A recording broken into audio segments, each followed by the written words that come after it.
Je vais agrandir. Remarquez bien, voici donc, quand vous ouvrez cette application, voici qu'est-ce qu'il ne permet de faire. Ben, ça nous permet de créer des projets, si on veut travailler sur un projet global de conception.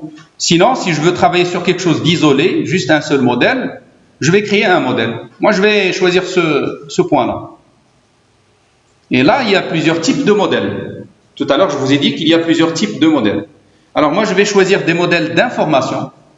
D'accord ? Donc, il y a les modèles pour le développement, pour les développeurs.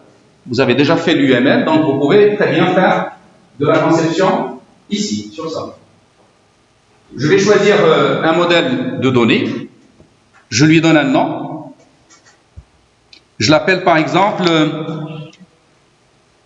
gestion de affectation, on va dire, affectation des employés. Je veux affecter les employés à des travaux qu'ils doivent assurer. Ah, pardon. Désolé.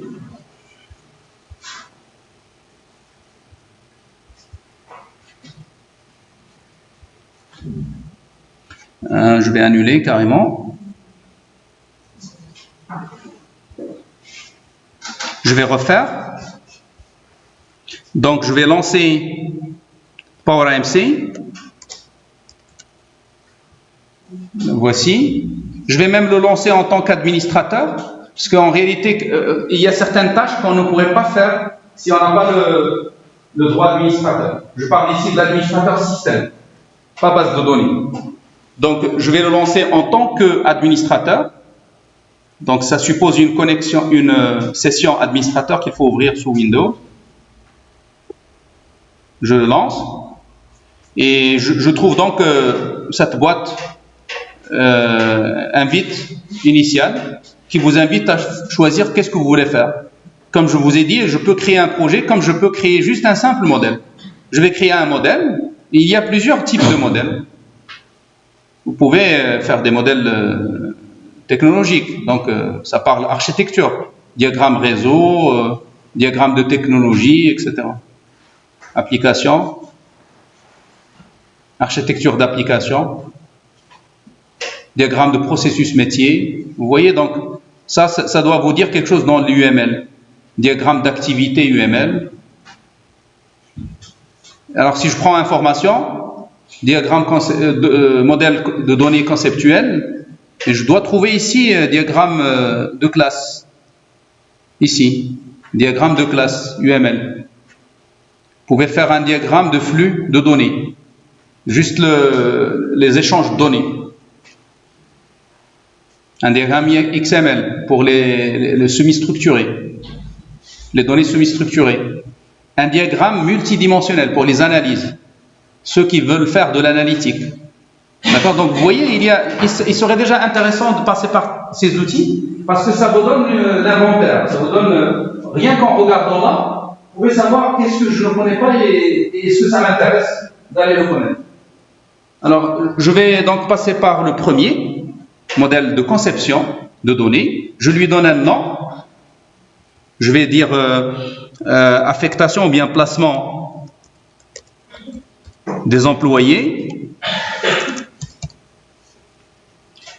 Alors, tel que j'ai nommé, je viens de nommer un use case, un cas d'utilisation, placement des données, c'est un cas d'utilisation. Mais ce qui m'intéresse dans ce cas, c'est l'information.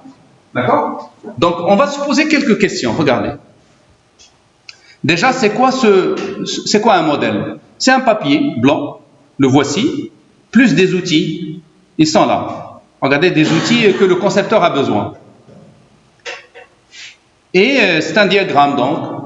Ça, c'est ce qui vous donnera le diagramme. Voici notre modèle, voici le diagramme. Alors, la première des choses par laquelle je vais commencer, c'est de fixer mes notations. Et là, je vais ouvrir une petite parenthèse, parce que quand on a utilisé le groupe DWM, on a commencé à faire des vœux. Initialement, on a commencé à faire en français. Donc, meilleurs vœux à tout le monde, à tous et à toutes. Après, donc, on est basculé vers d'autres langages. C'est des notations. C'est juste des notations. Donc, chacun, il estime que cette notation, c'est plus ludique, ça va créer plus d'interactivité, plus de commentaires. Et donc, on a fait des commentaires en Java, ensuite en script, je ne sais pas quoi, donc par exemple au niveau du shell, ensuite dans le langage des réseaux, par exemple, et ainsi de suite. À un moment donné, moi je me suis dit, eh ben tiens, pourquoi ne pas faire quelque chose qui utilise les notations de la logique. Et je vous ai soumis donc ça. Je sais que ça va créer beaucoup de retours. Donc ça, c'est juste une question de notation. Chacun, il pourrait dire la même chose, mais noter à sa manière, ou bien d'une manière différente. Et bien justement, on est là maintenant, parce qu'il faut que je choisisse mes notations. Je vais noter comment? Il y a plusieurs types de notation. Cette modélisation conceptuelle, je veux la noter comment? Regardez, je vais donc entrer dans les paramètres du modèle, ici, options du modèle, et je vais trouver que il y a plusieurs notations. Par exemple, par défaut, on vous met dans ces notations-là. Notation de Barker. Moi, je ne connais pas. D'accord? Donc, la notation de Barker, donc c'est une notation qui permet de noter les données, de représenter des données, mais avec des règles, avec un formalisme donné. D'accord? Donc, on doit donc d'abord dire par... Comment? C'est aléatoire. Là, c'est pas aléatoire, non. Là, l'outil, il vous met dans plusieurs notations. Comme d'ailleurs les messages qu'on a fait dans le groupe, chacun il a choisi des notations pour dire finalement la même chose. Et donc, chacun il a le choix. Je choisis des notations que je maîtrise. Donc là, par défaut, il fait un choix. Parce que comme ils sont nombreux, il vous met en face d'un par défaut. Et c'est à vous de choisir votre style de notation. Donc, parmi les styles qu'on utilise dans le modèle entité-association, le style Meurice. Donc, je vais choisir celui-là, le style Meurice. J'ai changé donc la notation Barker par Meurice. Regardez, je vais valider. Vouloir changer de type de notation, oui. C'est bon, donc j'ai basculé vers la notation qui m'intéresse. Et à partir de là, je commence à placer des groupes de données. Parce que c'est quoi la modélisation de données? C'est de raisonner par entité et par relation entre les entités. C'est ça l'idée. Donc, il nous appartient, pour faire cette démo, il nous appartient de dire quels sont les groupes d'informations que je dois faire pour placer mes employés. Je veux les placer à quoi?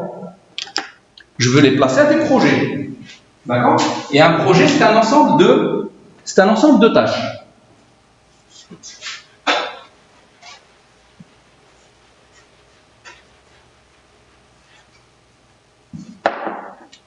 Remarquez bien. Donc forcément, je dois avoir des employés. D'accord? Je dois forcément avoir des employés. C'est la première entité. Je veux les placer dans des travaux, bien dans des projets, dans les travaux d'un projet. Donc, voici les points de départ. Dans l'appellation que j'ai fait, affectation d'employés, c'est affectation d'employés à des travaux, à des projets. Ça suppose que je dispose d'un ensemble d'employés, je dois les faire travailler en disant la semaine prochaine, vous allez travailler dans ce projet. Et vous allez travailler pour une semaine. Je peux affecter quelqu'un pour travailler pour un mois. Ça marche? Donc j'ai nécessairement besoin de ces deux entités. Alors je vais les faire. Regardez, ça c'est le signe d'entité. Donc c'est interactif, vous sélectionnez une entité, vous créez autant que vous voulez. Alors moi je vais d'abord faire les deux entités centrales pour la gestion que je veux faire aujourd'hui. Regardez, vous pouvez continuer à faire d'autres. Alors je vais, parce que je veux faire une analyse descendante, je vais aller du haut vers le bas, ou du global vers le détail. D'accord? Donc pour moi, ça c'est le global, c'est l'essentiel de notre gestion. Alors je vais revenir à cette flèche. En fait, quand vous activez cette flèche, c'est uniquement pour revenir sélectionner, si vous voulez déplacer, rapprocher, etc. redimensionner parce que vous pouvez agrandir, ainsi de suite. Alors, regardez, en fait, chaque entité, je peux la personnaliser. C'est déjà une entité, c'est un groupement d'informations. Regardez, je vais donc lui donner un titre significatif. Je vais mettre ici comme titre employé. Je vais juste abréger par emp. C'est tout. OK? Voilà, j'ai changé. Ici, je vais mettre projet. OK? Alors, mais c'est une entité porteuse d'informations. Donc, je vais ajouter les informations. Je vais ajouter le minimum d'informations pertinentes, utiles. Si on a une information qui ne sert à rien, ce n'est pas la peine de la mettre. Par exemple, l'employé, je ne vais jamais considérer son poids, ou bien sa taille. Donc, je n'aurai pas besoin de cette information, je vais utiliser que ce qui va me permettre de l'affecter. J'ai besoin donc d'un identifiant, et souvent dans un organisme, on a un identifiant spécifique, un matricule. Je vais mettre ici, regardez, ici il y a les infos générales, les infos relatives aux attributs. Je dois juste charger.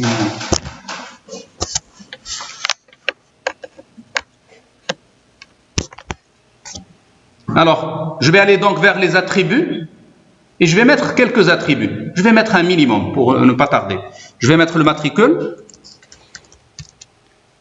Alors, regardez bien, chaque attribut, il faut qu'il soit atomique et il faut qu'il soit typé. Voici les règles donc sur l'attribut. Les règles sur l'attribut, un attribut doit être atomique, c'est-à-dire il ne faut pas qu'il soit divisible et il doit être typé, il doit avoir un type. Regardez, en fait, c'est pourquoi ici on vous précise c'est quoi le type. Alors, vous allez juste ouvrir cette liste en cliquant sur ce bouton et vous allez trouver tous les types possibles pour une donnée. Tous les types possibles pour un attribut. Remarquez, entier, entier court, entier long. Donc, il y a la catégorie numérique. Ça, c'est du numérique. De l'alphabétique, d'ATR, des données binaires. Et vous pouvez avoir des liens, peut-être. Objet OLE, c'est vers des données binaires, souvent. D'accord? C'est pourquoi on l'a mis dans la catégorie binaire. Autre type, ça veut dire un type que je ne connais pas. C'est le non structuré. Alors, moi, je vais mettre, pour le matricule, un entier. Mais regardez, il y a plusieurs entiers. Il y a entier, entier court, entier lent, octet. Tout ça, c'est des entiers. Ça veut dire, c'est comme si on vous demande de faire, si vous voulez faire cette activité, on vous dit quand même, vous devez quand même dire, dimensionner. Vous devez dire combien, quel est le domaine, quel est l'intervalle que vous devez préciser.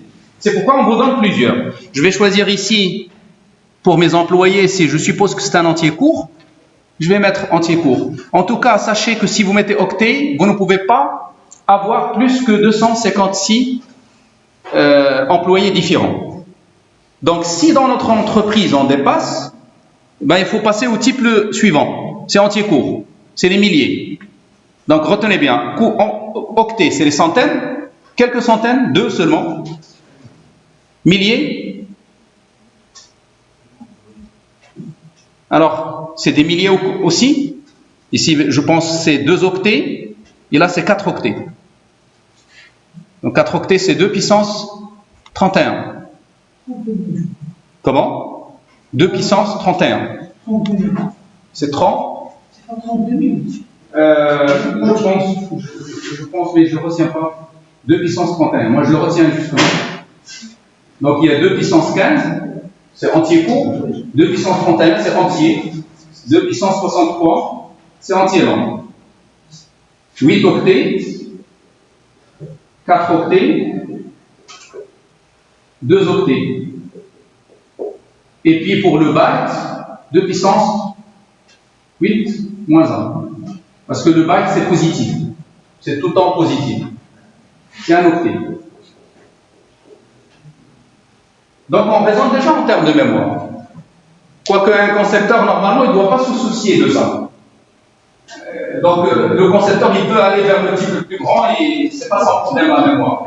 Mais celui qui va implémenter, il faut il change. Dans notre cas, puisqu'on serait le concepteur et le développeur, on va faire le bon choix ici. Donc pour moi, je vais choisir entier court. Ça me donne déjà droit à des milliers. C'est largement suffisant pour mes employés. Alors je valide. Entier court. C'est quoi son équivalent dans Java? Vous faites de la programmation Java? Oui. D'accord. C'est quoi son équivalent? Les équivalents de ces types? Alors, il y a octet. Son équivalent, c'est byte. Alors, entier court. Short. Entier. Int. Et puis entier long. Long. Voilà leur équivalent. Ce sont les mêmes types en C aussi. Alors, regardez, juste après, il y a quelques propriétés que je peux préciser, à savoir, dire, est-ce que je dois l'afficher, est-ce que je dois le visualiser dans le modèle, c'est le A. Est-ce qu'il est principal, ça veut dire, est-ce qu'il est primaire? Je vais dire oui, parce que c'est le matricule. Je ne dois pas avoir deux employés avec le même matricule. Et regardez, quand je coche P, regardez, quand je coche P, O aussi, il est coché. O, c'est pour dire est-ce qu'elle est obligatoire? Est-ce que la valeur est obligatoire? Vous voyez donc, qu'est-ce que je dois savoir faire sur un attribut? Je dois lui donner un nom, un type, et régler quelques propriétés. Alors, je passe à l'autre attribut. Je vais le régler là. Je vais dire le nom. J'ai besoin du nom, bien sûr, de l'employé. Alors, le nom, je vais le prendre comme étant un texte. Regardez, pour les textes, vous avez caractère variable, caractère long, etc. Alors, je vais choisir caractère variable. Pourquoi? Parce que les noms de mes employés n'ont pas la même longueur. Donc, j'ai besoin de gérer un peu la variation. Je vais choisir ce type-là. Alors, caractère variable. Et je suis censé donner une longueur. Ça veut dire, c'est quoi le max dans lequel je vais varier? Je vais, par exemple, mettre 50. Je suppose que l'employé qui a le nom le plus long et le prénom le plus long serait de 50. Mais si quelqu'un a que 10, par exemple, ça serait aussi optimisé. On va lui réserver uniquement ce qu'il faut. Voilà. Je vais l'imposer, ce nom. C'est obligatoire. Et j'ai souvent besoin d'un contact. Adresse, téléphone, etc. Donc, souvent, on va dire email ou bien téléphone pour contacter l'employé, pour lui dire si par exemple on fait la décision pour la dernière minute, il va falloir qu'on l'informe. Sinon, on lui envoie un mail. Donc, je vais ajouter juste un téléphone et je vais arrêter à ce niveau-là. Je modélise le téléphone comme étant un caractère fixe, parce que souvent c'est fixe. Et je vais prendre 15 caractères. Je dirais qu'il est obligatoire aussi.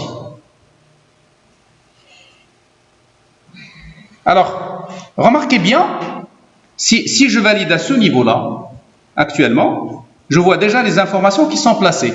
Mais je vois en plus une information qui est capitale. Regardez, elle est là, qui est importante. C'est quoi l'identifiant de notre entité? C'est ce qu'on a déclaré avec P. Lorsqu'on a mis P, c'est ça ce qui va constituer l'identifiant. Donc il est déjà pris, sauf que l'identifiant il a un nom qui n'est pas significatif. Donc on revient le modifier. Je vais donc aller vers identifiant juste pour changer le nom, pour lui donner un nom significatif. Puisque c'est employé, je vais dire c'est l'ID employé de l'entité. C'est l'identifiant de l'entité employée. Regardez, si vous irez vers les propriétés de cet identifiant, je vais appliquer le changement et je vais aller vers les propriétés. Vous allez voir que lui aussi, il précise quels sont les attributs qui vont construire l'identifiant.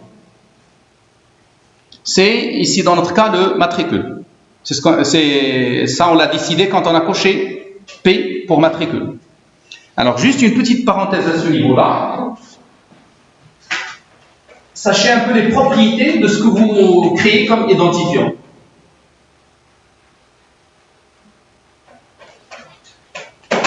Remarquez bien, quand vous déclarez un identifiant, il faut satisfaire les propriétés suivantes.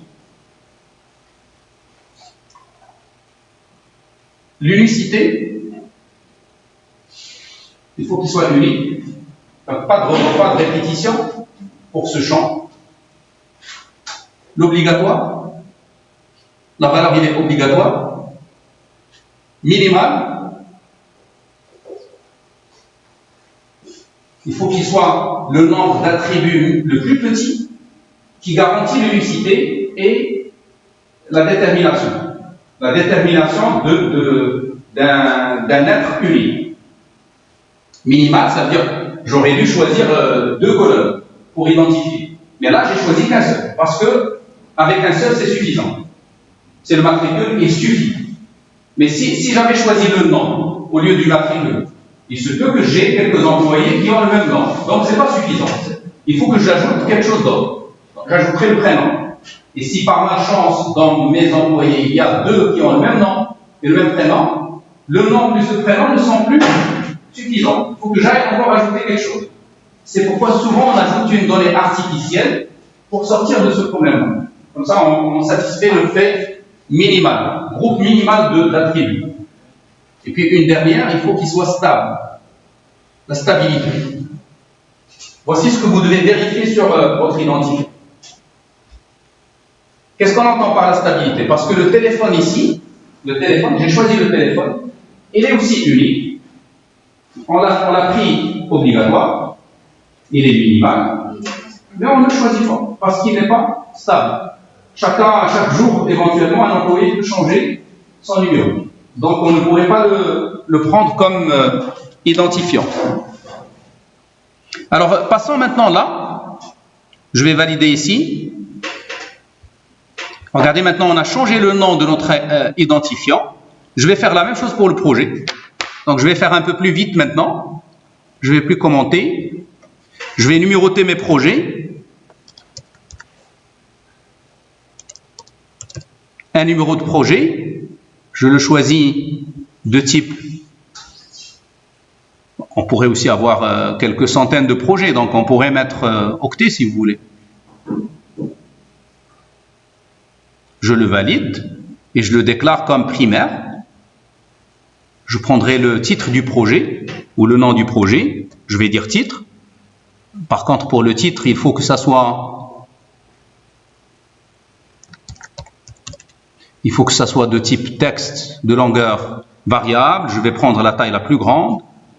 Je vais dire 200. Souvent, c'est un paragraphe carrément. D'accord, un titre de projet. Réalisation de je sais pas quoi, c'est souvent donc très grand. Donc j'ai choisi suffisamment grand, obligatoire. Et qu'est-ce que je pourrais ajouter encore? Peut-être la date du projet, la date de début du projet, la durée d'achèvement. Donc ça serait intéressant. Date, début. Disons que c'est une donnée de type date. Je vais choisir ici date. Date fin. Je n'ai pas écrit correctement. Début. Date fin.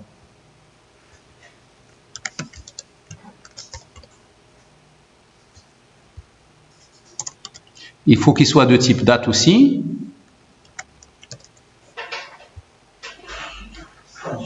Et on va dire qu'ils sont obligatoires. Oui. Qu'est-ce qu'on va dire par statut? Oui, mais c'est calculable. On pourrait le voir à travers la date. Si la date de fin, parce que oui, des fois on pourrait dépasser la date sans jamais finir.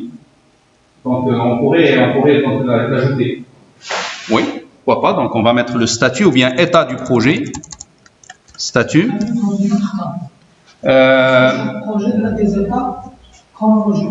Oui, oui, mais l'état, en fin de compte, il y a un seul état par projet. C'est ça l'atomicité dont on a parlé. Il y a pas il est monovalué. Allez-y. Il est monovalué. Il est mono-évalué, donc on pourrait prendre, on le met dans l'entité, le statut, parce qu'on a un seul statut par projet, un moment donné, un moment fixé. Si vous voulez, là, attention, juste si vous voulez faire de l'histoire, si vous voulez faire la traçabilité, oui, on est d'accord. Mais si vous voulez retenir l'état actuel, vous avez besoin d'un seul. Et souvent, parce que, regarde, par exemple, si on dit par le statut non achevé, en cours, non encore commencé, parce qu'on pourrait dire ça va commencer l'année prochaine, surtout chez nous, et ça commencera 2 ans après. Donc, on pourrait très bien rentrer dans tous ces détails. Mais si on part sur un projet qui est respectueux, donc normalement, quand vous le définissez, il y a une date de début, une date de fin. On pourrait finir avant, c'est souhaitable, si les conditions sont bonnes, on pourrait finir après, mais légèrement. C'est aussi acceptable, mais pas à la marocaine. Donc le statut, on va dire juste en cours, achevé, non encore achevé. D'accord? On retient que ça. On va le mettre dans statut, ici, et on va donc prendre caractère. On peut résoudre ce problème au niveau d'une autre entité, par exemple. Comme a dit votre camarade, je vais mettre ici, allez-y, oui.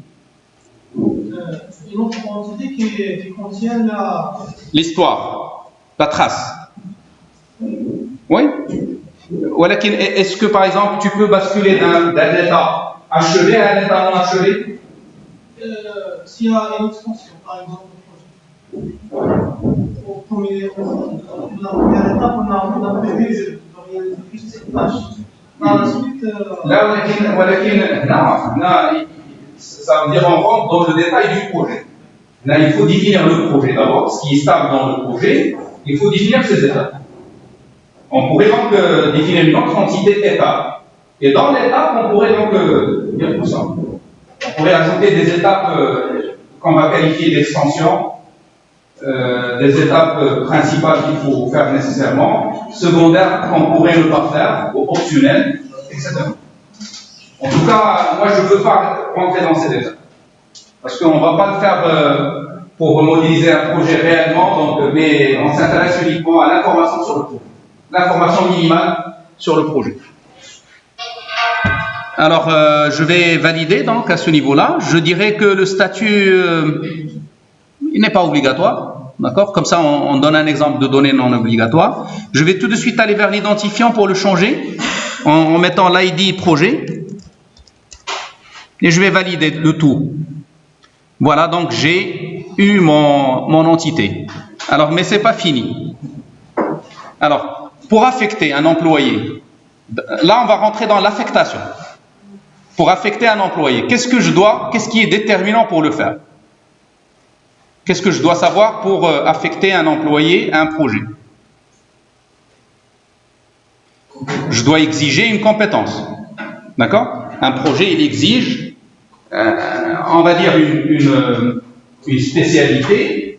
Par exemple, si je veux affecter un ingénieur génie civil, ben, il faut qu'il porte la casquette ingénieur génie civil. Donc j'ai besoin de connaître ces informations. Ici, on ne les a pas représentées. Donc j'ai besoin de parler on va dire, d'une autre entité dans laquelle on va regrouper la spécialité, d'accord, ou la branche à laquelle il appartient l'employé. Je pourrais dire branche, et je pourrais dire le niveau dans la branche. Ça marche? Donc quand je dirais branche, je dirais par exemple le domaine informatique, le domaine génie électrique, génie mécanique, etc. Alors, je vais dire le niveau, j'ai besoin d'un niveau de compétence et j'ai besoin éventuellement d'une spécialité. La branche, c'est la spécialité, j'ai besoin de quoi d'autre? Donc on va dire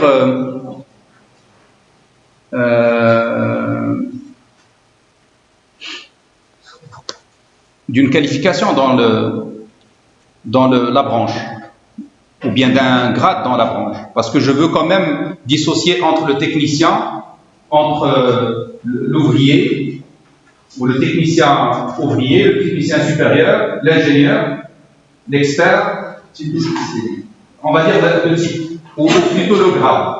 Le grade, d'accord? Je dois avoir un grade.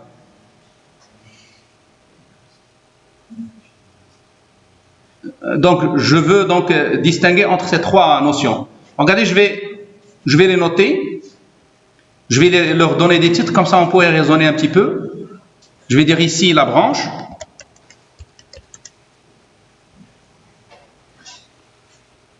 La branche, donc pour nous, c'est le domaine, on va dire informatique, etc. Informatique et génie électrique, mécanique, ainsi de suite. Mais je veux bien savoir... je vais tout simplement dire ici, parce que je ne veux pas faire de quelque chose qui n'est pas valable. C'est pourquoi je raisonne moi aussi. La spécialité, parce que la branche, on pourrait l'appeler aussi spécialité. Mais je m'intéresse ici au grade. Donc, on pourrait l'appeler niveau. Voilà, le profil. Très bien, on pourrait dire le profil, c'est ça le mot que je cherche. Le profil d'ingénieur, le profil de technicien, etc. Donc je dirais le profil. Et par conséquent, je mettrai ici le niveau dans le niveau de compétence, le niveau d'expertise. D'accord? Parce que je pourrais avoir un ingénieur débutant, bien un ingénieur expert. C'est les limites. D'accord? Donc je dois quand même savoir ce que je veux affecter, est-ce que la tâche exigée, est-ce qu'il nécessite vraiment un ingénieur chevronné, dans ce cas-là il faut que je lui paye plus, ou bien un ingénieur débutant, il pourrait bien faire l'affaire, dans ce cas-là je lui paye moins. Je vais mettre ici le niveau. Je le mets là, ok. Et en fait, moi, les trois, c'est ce que je pourrais appeler un profil. C'est les trois qu'on appelle un profil. Donc, je vais juste dire ici le grade.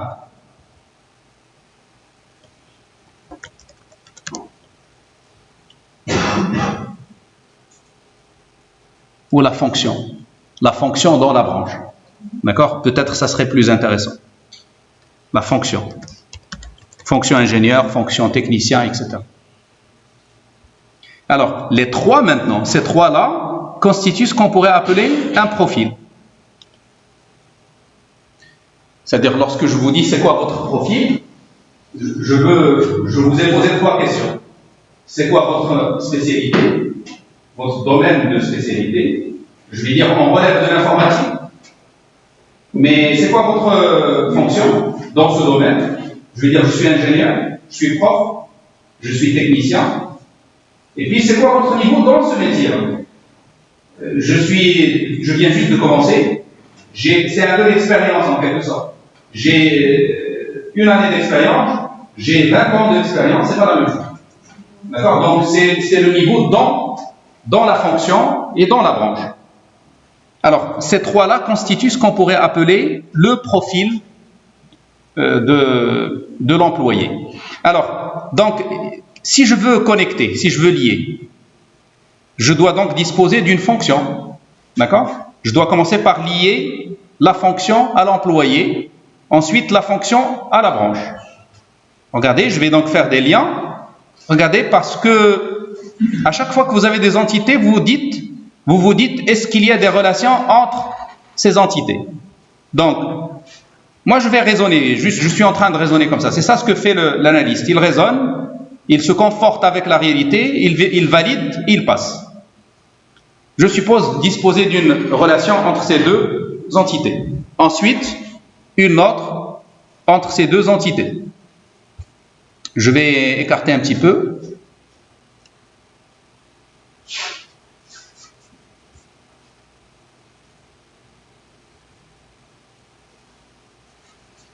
Et puis une relation, comment je vais relier le niveau? Est-ce que je le relie à la fonction? ou bien à l'employé? À l'employé. C'est personnel. D'accord? C'est la personne qui a le niveau. Je ne pourrais pas dire un ingénieur a le niveau. Oui? Pardon? Là, on n'a pas encore traité ce problème-là. Je vais le traiter juste après, si vous me le permettez.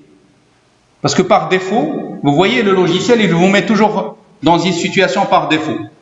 Notation Barker, par la suite, vous faites une entité, il n'a pas de titre, il a rien. Donc, c'est des choses par défaut. Donc, alors maintenant, je vais bien sûr affecter un employé à un projet, mais pour servir ou pour réaliser une fonction. Alors, remarquez bien, je vais d'abord traiter ces liens.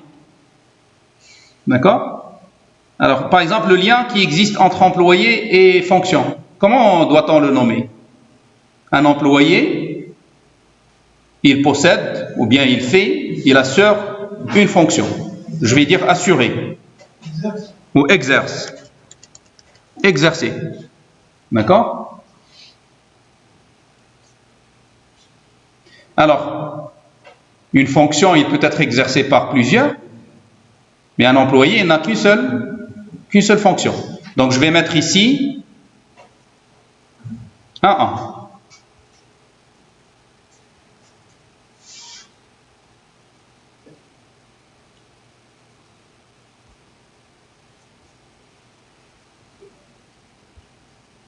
Alors là, c'est la nature de la relation qu'on est en train de raisonner, qu'on est en train de définir.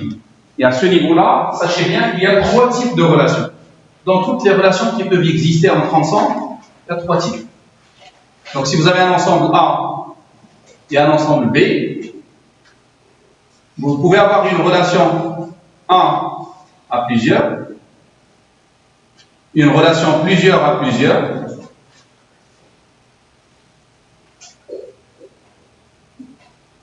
et une relation, ça c'est très rare, une relation 1 à 1.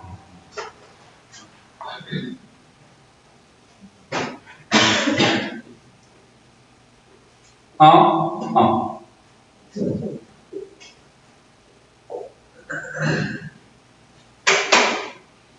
Alors on pourrait aussi avoir un min.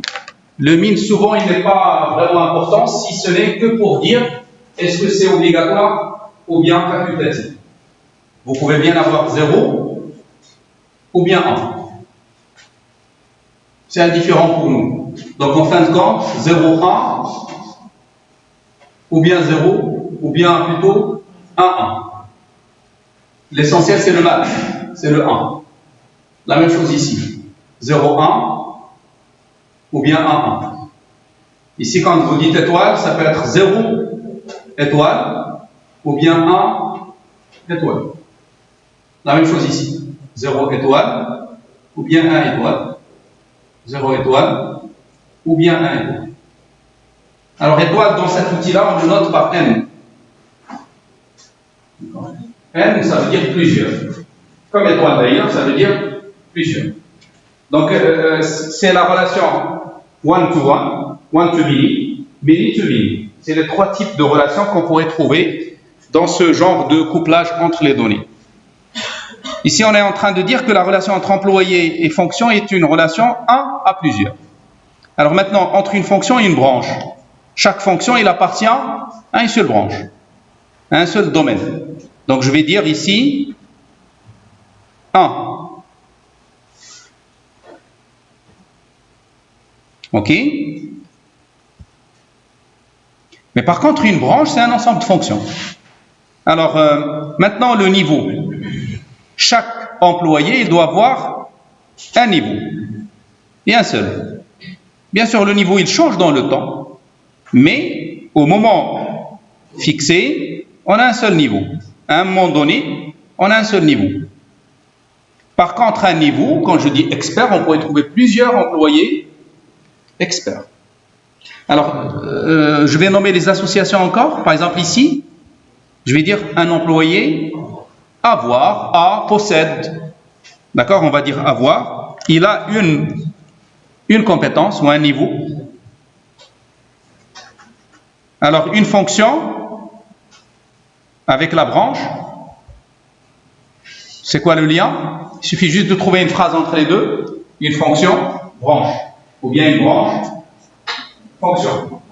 Appartient. On pourrait dire appartient. Une fonction relève d'un domaine. Appartient à un domaine. Appartenir. Voilà. On a fait un petit modèle. Bien sûr, je n'ai pas mis d'informations dans les trois. On va revenir le faire. Alors, mais comment je vais connecter maintenant les deux? Parce que jusqu'à présent, je n'ai pas encore connecté employé à projet.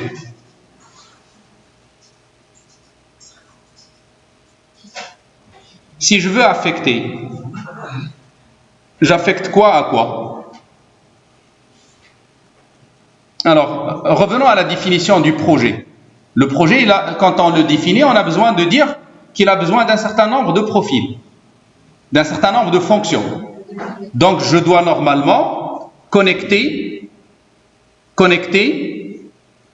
la fonction au projet. En faisant cela, regardez, en faisant cette connexion, qu'est-ce que j'ai ramené? J'ai implicitement ramené la branche. D'accord? Pourquoi? Parce qu'une fonction, il ne lui correspond qu'une seule branche.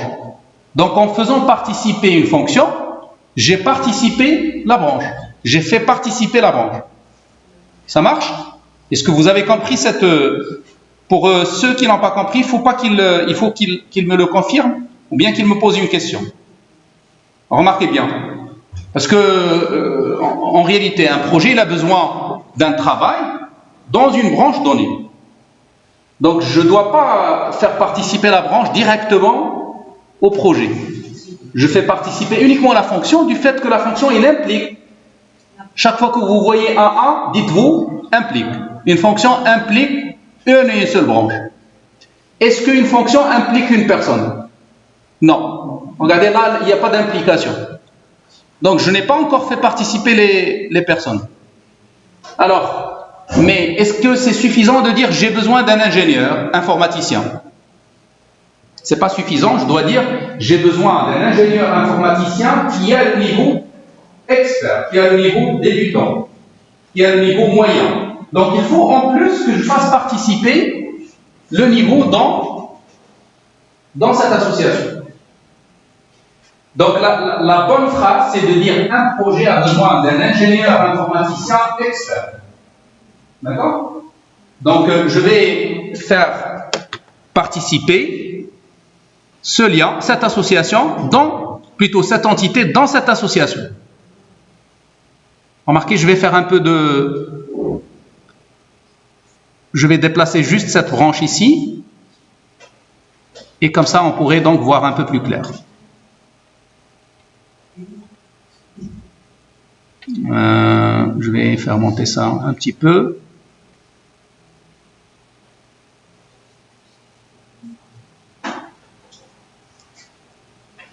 Voilà. Alors, et pourquoi pas ne pas mettre ça comme ça? Et ça aussi, c'est juste faire un peu d'ordre. Voilà. Non, on ne l'a pas fait jusqu'à présent, non. Parce que regarde, le niveau aussi, remarque, le niveau, il n'implique pas la personne. Et puis la fonction, il n'implique pas la personne non plus. Donc ici, on est en train juste de dire qu'est-ce que le projet exige comme compétence. Il exige une fonction dans une branche. Il exige un niveau de compétence pour cette fonction-là. Alors justement, puisqu'on parle d'exigence, l'association, on va l'appeler exige. Exiger.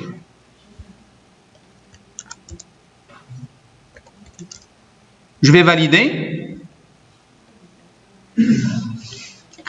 Alors, un projet, il exige plusieurs fonctions ayant chacune un niveau.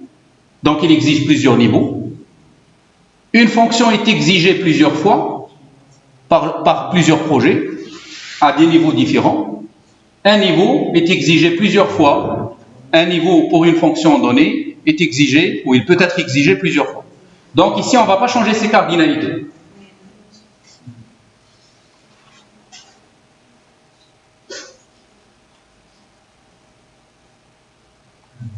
Ben, vous voyez, c'est comme si on planifie. Petit à petit, ça devient un peu plus grand. Mais jusqu'à présent, où est-ce qu'est l'objectif que nous voulons atteindre? C'est réussir à affecter des employés dans un projet. Ben, je dois donc forcément trouver un lien entre l'employé et le projet. C'est l'affectation. Regardez, je vais faire donc un lien ici pour affecter un employé à un projet. Regardez, je vais déplacer cette association pour la mettre ici.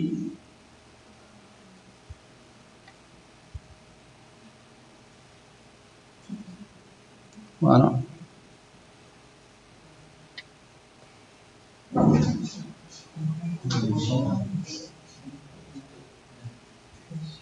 Alors, on se pose la question pour les... Déjà, si on veut nommer cette association, celle-là, comment est-ce qu'on va la nommer? Affectée. C'est donc, c'est ça ce qu'on a mis dans le titre. Affectation d'employés. D'accord? Donc, tout ce qu'on a fait, c'est pour satisfaire justement ce lien. Je vais dire affecté. Je ferme. Alors, raisonnons sur les cardinalités maintenant. Sur le nombre de fois qu'un être participe dans l'association, qu'un employé participe dans l'association, bien qu'un projet aura besoin d'affectation de l'employé. Et ici on a N et ici on a N.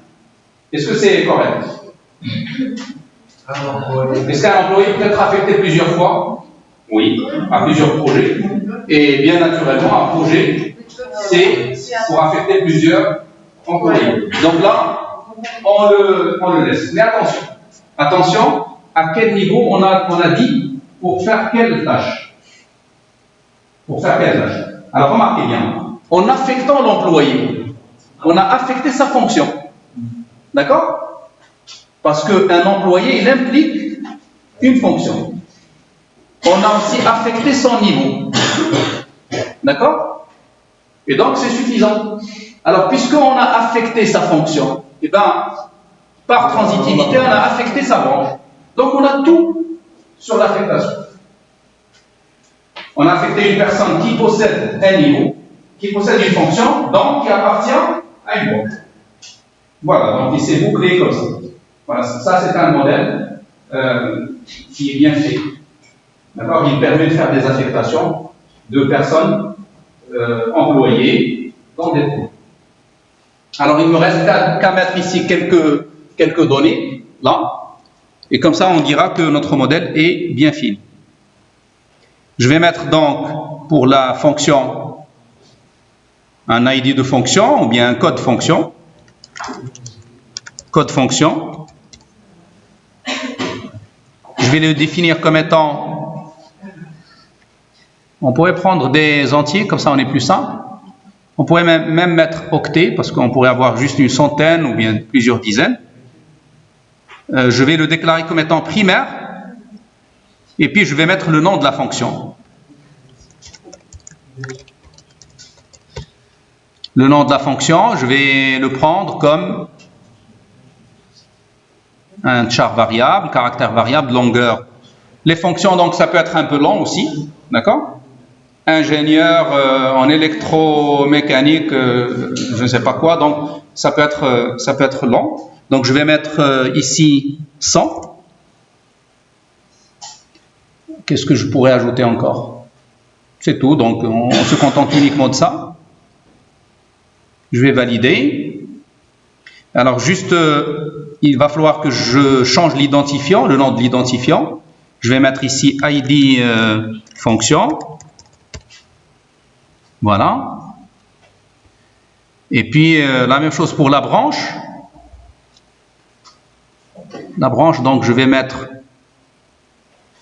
la même chose, donc code branche. Et puis le code, je le prends comme étant un entier. Là aussi, on n'aura pas beaucoup de branches. Donc on prend le type le plus petit.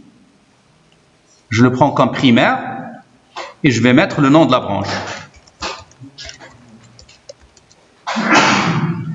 Je mettrai ici varchar de longueur 100 aussi. Obligatoire. Je change l'identifiant, donc je mets ID branche. OK. Et puis pour finir, donc il va falloir faire un peu d'ordre là-dessus pour qu'il n'y ait pas de coupure. Ça, je le déplace complètement ici.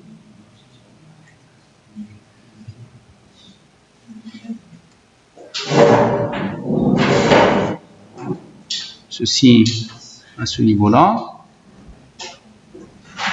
Voilà. Ben, il me reste juste le niveau, donc je mets aussi des intitulés de niveau. Ce sont des codes. Code niveau. Je vais juste mettre comme ça pour l'abréger. Alors, je le prends aussi comme étant un octet primaire et je mettrai le nom du niveau.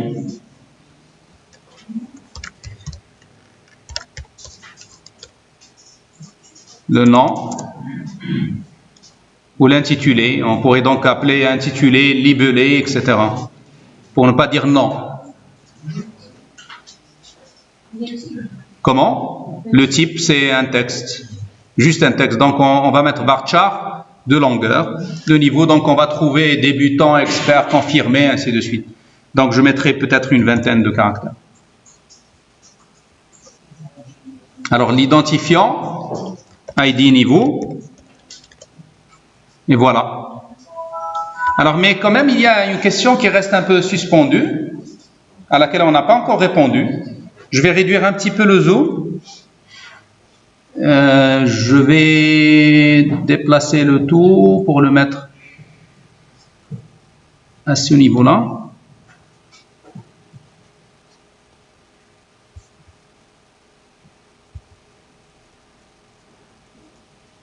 Voilà. Bon, est-ce que je peux réduire un petit peu juste pour augmenter le zoom?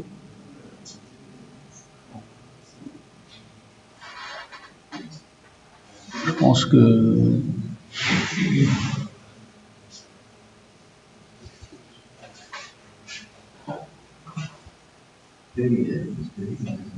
Voilà.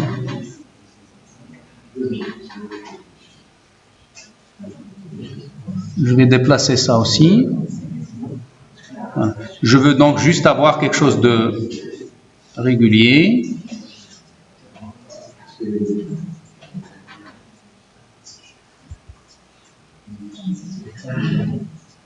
Voilà. Je pense que comme ça c'est bon. C'est bien représenté. Alors, regardez, je vais agrandir et je vous pose la question suivante. Remarquez s'il vous plaît. Dites-moi comment on va par exemple suivre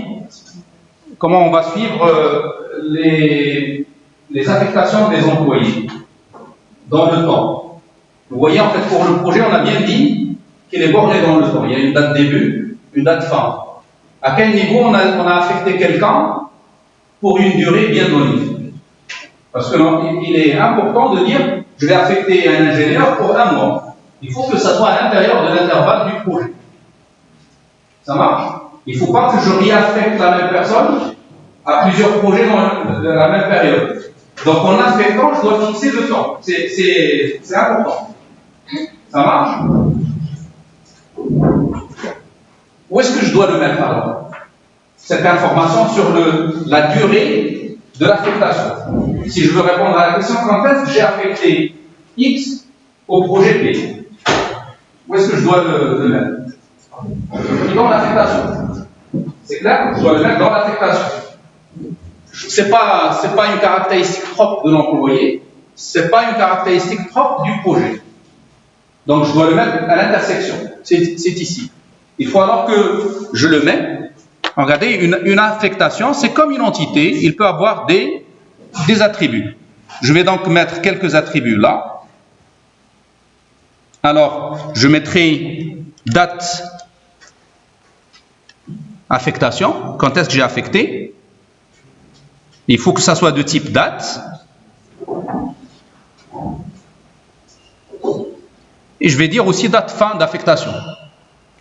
On pourrait même dire date début affectation, date fin affectation.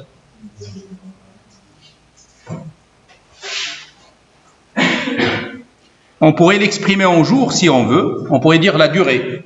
Depuis la date, on va affecter quelqu'un 10 jours, 30 jours, etc. Comme on pourrait mettre juste des intervalles. Au niveau de la base de données, on crée une table. Pour le moment, on ne raisonne pas de table, on raisonne juste en termes d'entités et de liens entre les entités. Mais tout ça, ça va se transformer par des tables après. Donc, la relation employé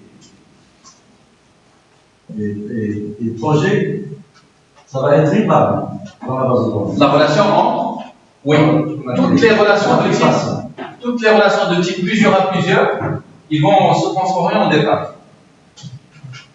Par contre, les relations de type 1 à plusieurs, il y aurait donc une information qui va migrer de la personne vers l'employé. C'est-à-dire la fonction, ça c'est le père, c'est hiérarchique. Quand vous avez one to many, c'est hiérarchique. Le père c'est le côté n. Mais attention à ne pas confondre avec les diagrammes de classe. Parce que là on le fait à l'envers. Les cardinalités sont l'inverse de la multiplicité, ou des informations sur la multiplicité. Ici, on fixe 1 et on dit combien il y aura d'images dans l'ordre. On trouve ça. Je fixe un employé, je dis combien il peut avoir de fonctions. C'est 1. Mais dans l'UML, dans le diagramme de classe, on fait l'inverse. On dit combien d'employés pourront être associés à la fonction. C'est clair? C'est plusieurs. Donc une même fonction il peut être partagée par plusieurs employés. Plusieurs employés peuvent être ingénieurs informaticiens. C'est clair? Donc souvent dans le diagramme de classe on inverse. Juste pour ne pas avoir de mauvaise lecture.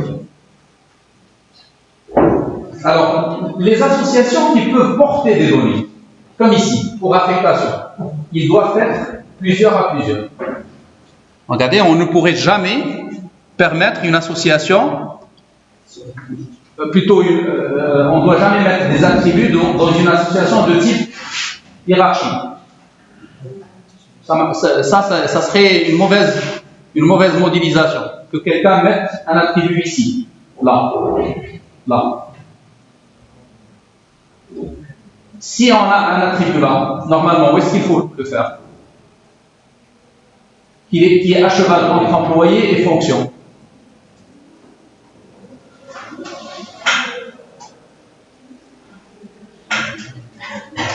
C'est-à-dire la fonction il implique une valeur, l'employé il implique une valeur. Ben, on le met dans quoi? On le met dans la fonction. Pourquoi? Parce que l'employé il peut toujours aller vers la fonction. L'employé il implique une fonction. Donc s'il y a une donnée à cheval entre les deux, si vous la mettez là, vous ne la perdez pas. Vous ne perdez pas le contact avec. Pourquoi? Parce que tout employé, il a une seule fonction. On pourrait vérifier, donc en faisant cela, on vient de créer un dictionnaire de données qu'on a ici. Voici donc notre dictionnaire de données. Il est bien là. La liste, souvent, il commence par établir le dictionnaire de données. Ensuite, en étudiant les dépendances entre les données, il passe comme ça. Nous, on l'a fait à l'envers. Et justement, ces deux approches qui sont bien faisables. L'approche descendante et l'approche ascendante. Donc, nous, on a opéré selon une approche descendante. On part du global et on va vers le particulier. Alors, souvent, quand on fait comme ça, on fait vite. mais ça nécessite une validation. Alors la validation ici, il nous est possible de la faire à travers l'outil en mettant vérifier le modèle.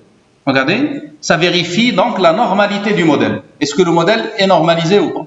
Regardez, je le vérifie.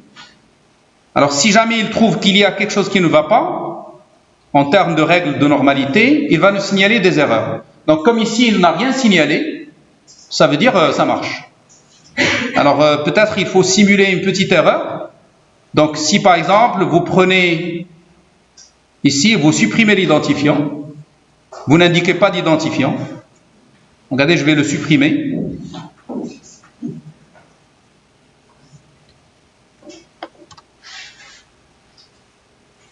Je vais appliquer sur les attributs. Regardez, il n'y a plus de P. Donc pour cette entité-là, je n'indique plus d'identifiant.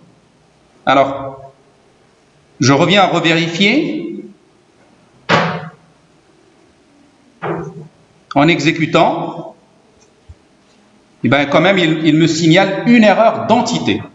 Regardez, tout à l'heure, j'ai parlé d'intégrité d'attribut, intégrité d'entité, intégrité du schéma. D'accord? De l'ensemble du schéma. Donc il y a 3 niveaux d'intégrité. Donc là, ce qui pose problème, c'est l'intégrité d'entité. Voilà, on va arrêter à ce niveau-là, on prendra une pause, et puis on continuera juste après.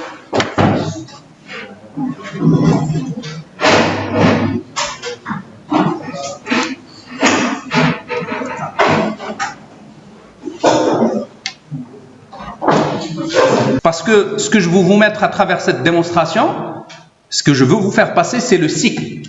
D'accord? Analyse, conception, implémentation. D'accord? Test. Ça marche? Donc c'est ça ce que nous voulons voir.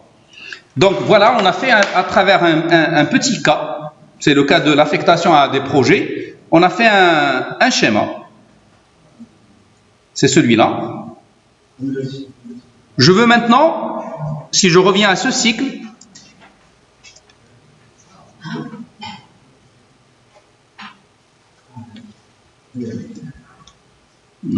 excuse-moi, celui-là, je veux revenir là. Je veux donc, maintenant, j'ai déjà fait les 2 premières étapes, l'analyse, la conception. Je veux passer à l'étape 3. Je dois donc transformer mon modèle en un modèle logique. Et comme j'ai déjà expliqué, en fait, le modèle le plus rencontré dans les données structurées, c'est le modèle relationnel. Donc, je vais convertir en un modèle relationnel.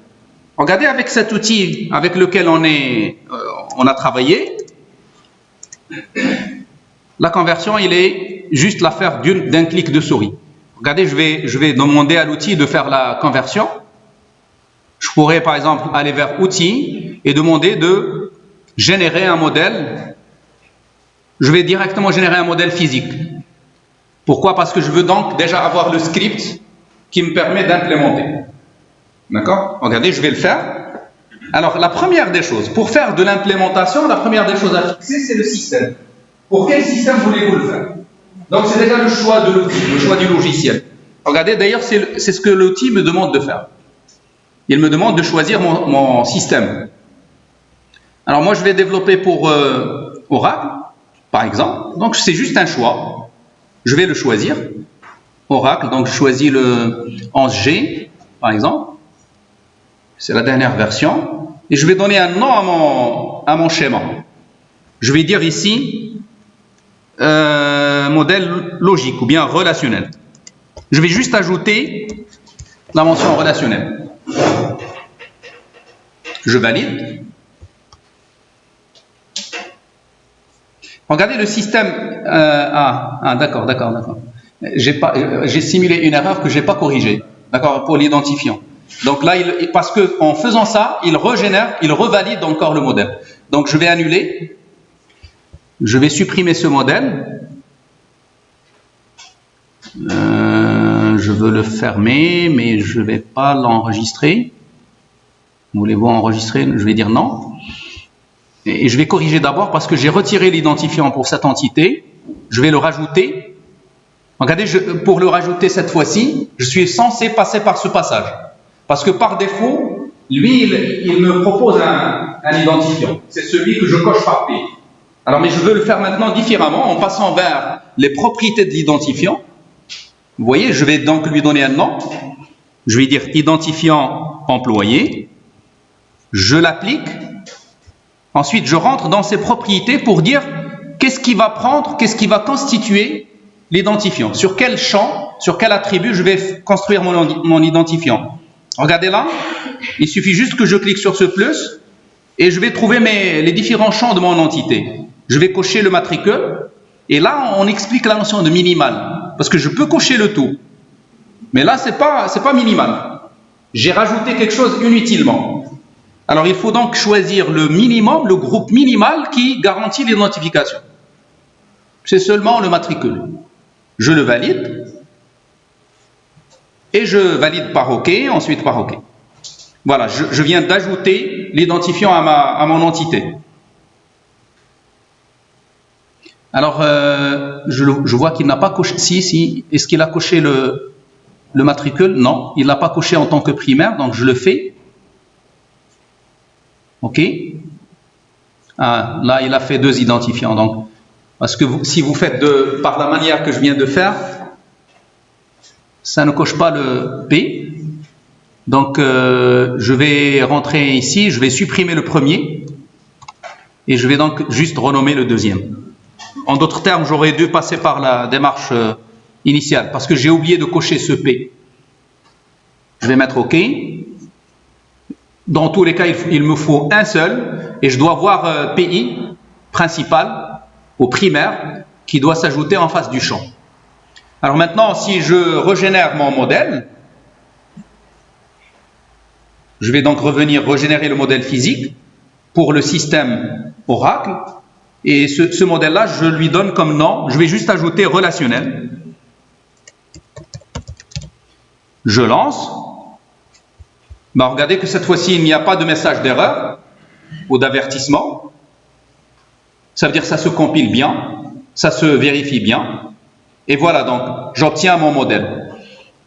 J'ai besoin juste de remonter un petit peu pour vous donner tout le modèle. Voilà. Donc, regardez, si on compare un peu les deux modèles, on pourrait déduire quelles sont les règles qui ont été appliquées pour obtenir ça. Alors, qu'est-ce que vous constatez? Regardez en termes de couleur déjà. Si je reviens à ce modèle-là, celui-là, combien on a d'entités? C'est la couleur orange. 5. Et combien on a d'associations? C'est la couleur mauve. On a 5 aussi. D'accord? Mais regardez ici dans le modèle. Dans le modèle physique. On retient d'où vient chaque table. Donc on voit clairement que toutes les entités ont donné lieu à une table. Ça c'est la première règle. Toute entité se transforme en une table. Maintenant les associations. Pourquoi on n'a pas les 5 associations? On n'a que 2. Parce qu'on a 2 qui sont de type plusieurs à plusieurs. Les associations de type plusieurs à plusieurs donnent lieu à une table. C'est la deuxième règle. Donc les règles sont claires. Maintenant, qu'en est-il pour les relations A à plusieurs? Les relations A à plusieurs, le père, il donne son identité au fils. Et qu'est-ce qui est le père dans le modèle entité-association? Qu'est-ce qui est le père? C'est celui qui est coté N. Par exemple, si je regarde exercer. Exercer est une relation A à plusieurs, hiérarchique. Le père, c'est la fonction. Donc, c'est dans la carte professionnelle de la personne que je dois inscrire c'est quoi sa fonction. Je ne le fais pas dans l'inverse. Ça marche? Donc, le père, il donne son identité au fils. Ça veut dire, cette information, il doit être déplacé dans cet ensemble. Alors, est-ce qu'on a une autre relation de type père-fils? Celle-là, qui va donner son identité à l'autre, c'est le niveau qui donnera son identité à l'employé. Donc l'employé, il va recevoir deux clés étrangères. Ça marche? Est-ce qu'il y a une autre réception? Non. Ici, cette relation d'appartenance, c'est entre fonction et la branche. Donc la branche, il va donner son identité à la fonction. Regardez, je vais le vérifier là. Remarquons par exemple pour la personne, il y a deux FK. FK1, FK2. FK, donc, ça veut dire clé foreign key. Donc, ça vient d'un ensemble principal. Et donc, on a les règles. Toutes les règles, on les a. 3 règles.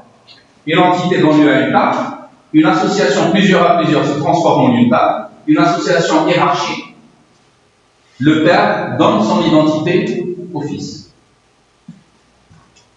Alors, ça c'est la phase qu'on a représentée ici. Là. C'est la phase 3. Maintenant, je veux aller à la phase 4, la phase d'implémentation. J'ai besoin d'écrire maintenant l'SQL. Je dois donc commencer à communiquer avec le système en lui transmettant de l'SQL. Alors regardez, je vais juste parce que je suis en train de faire des démos.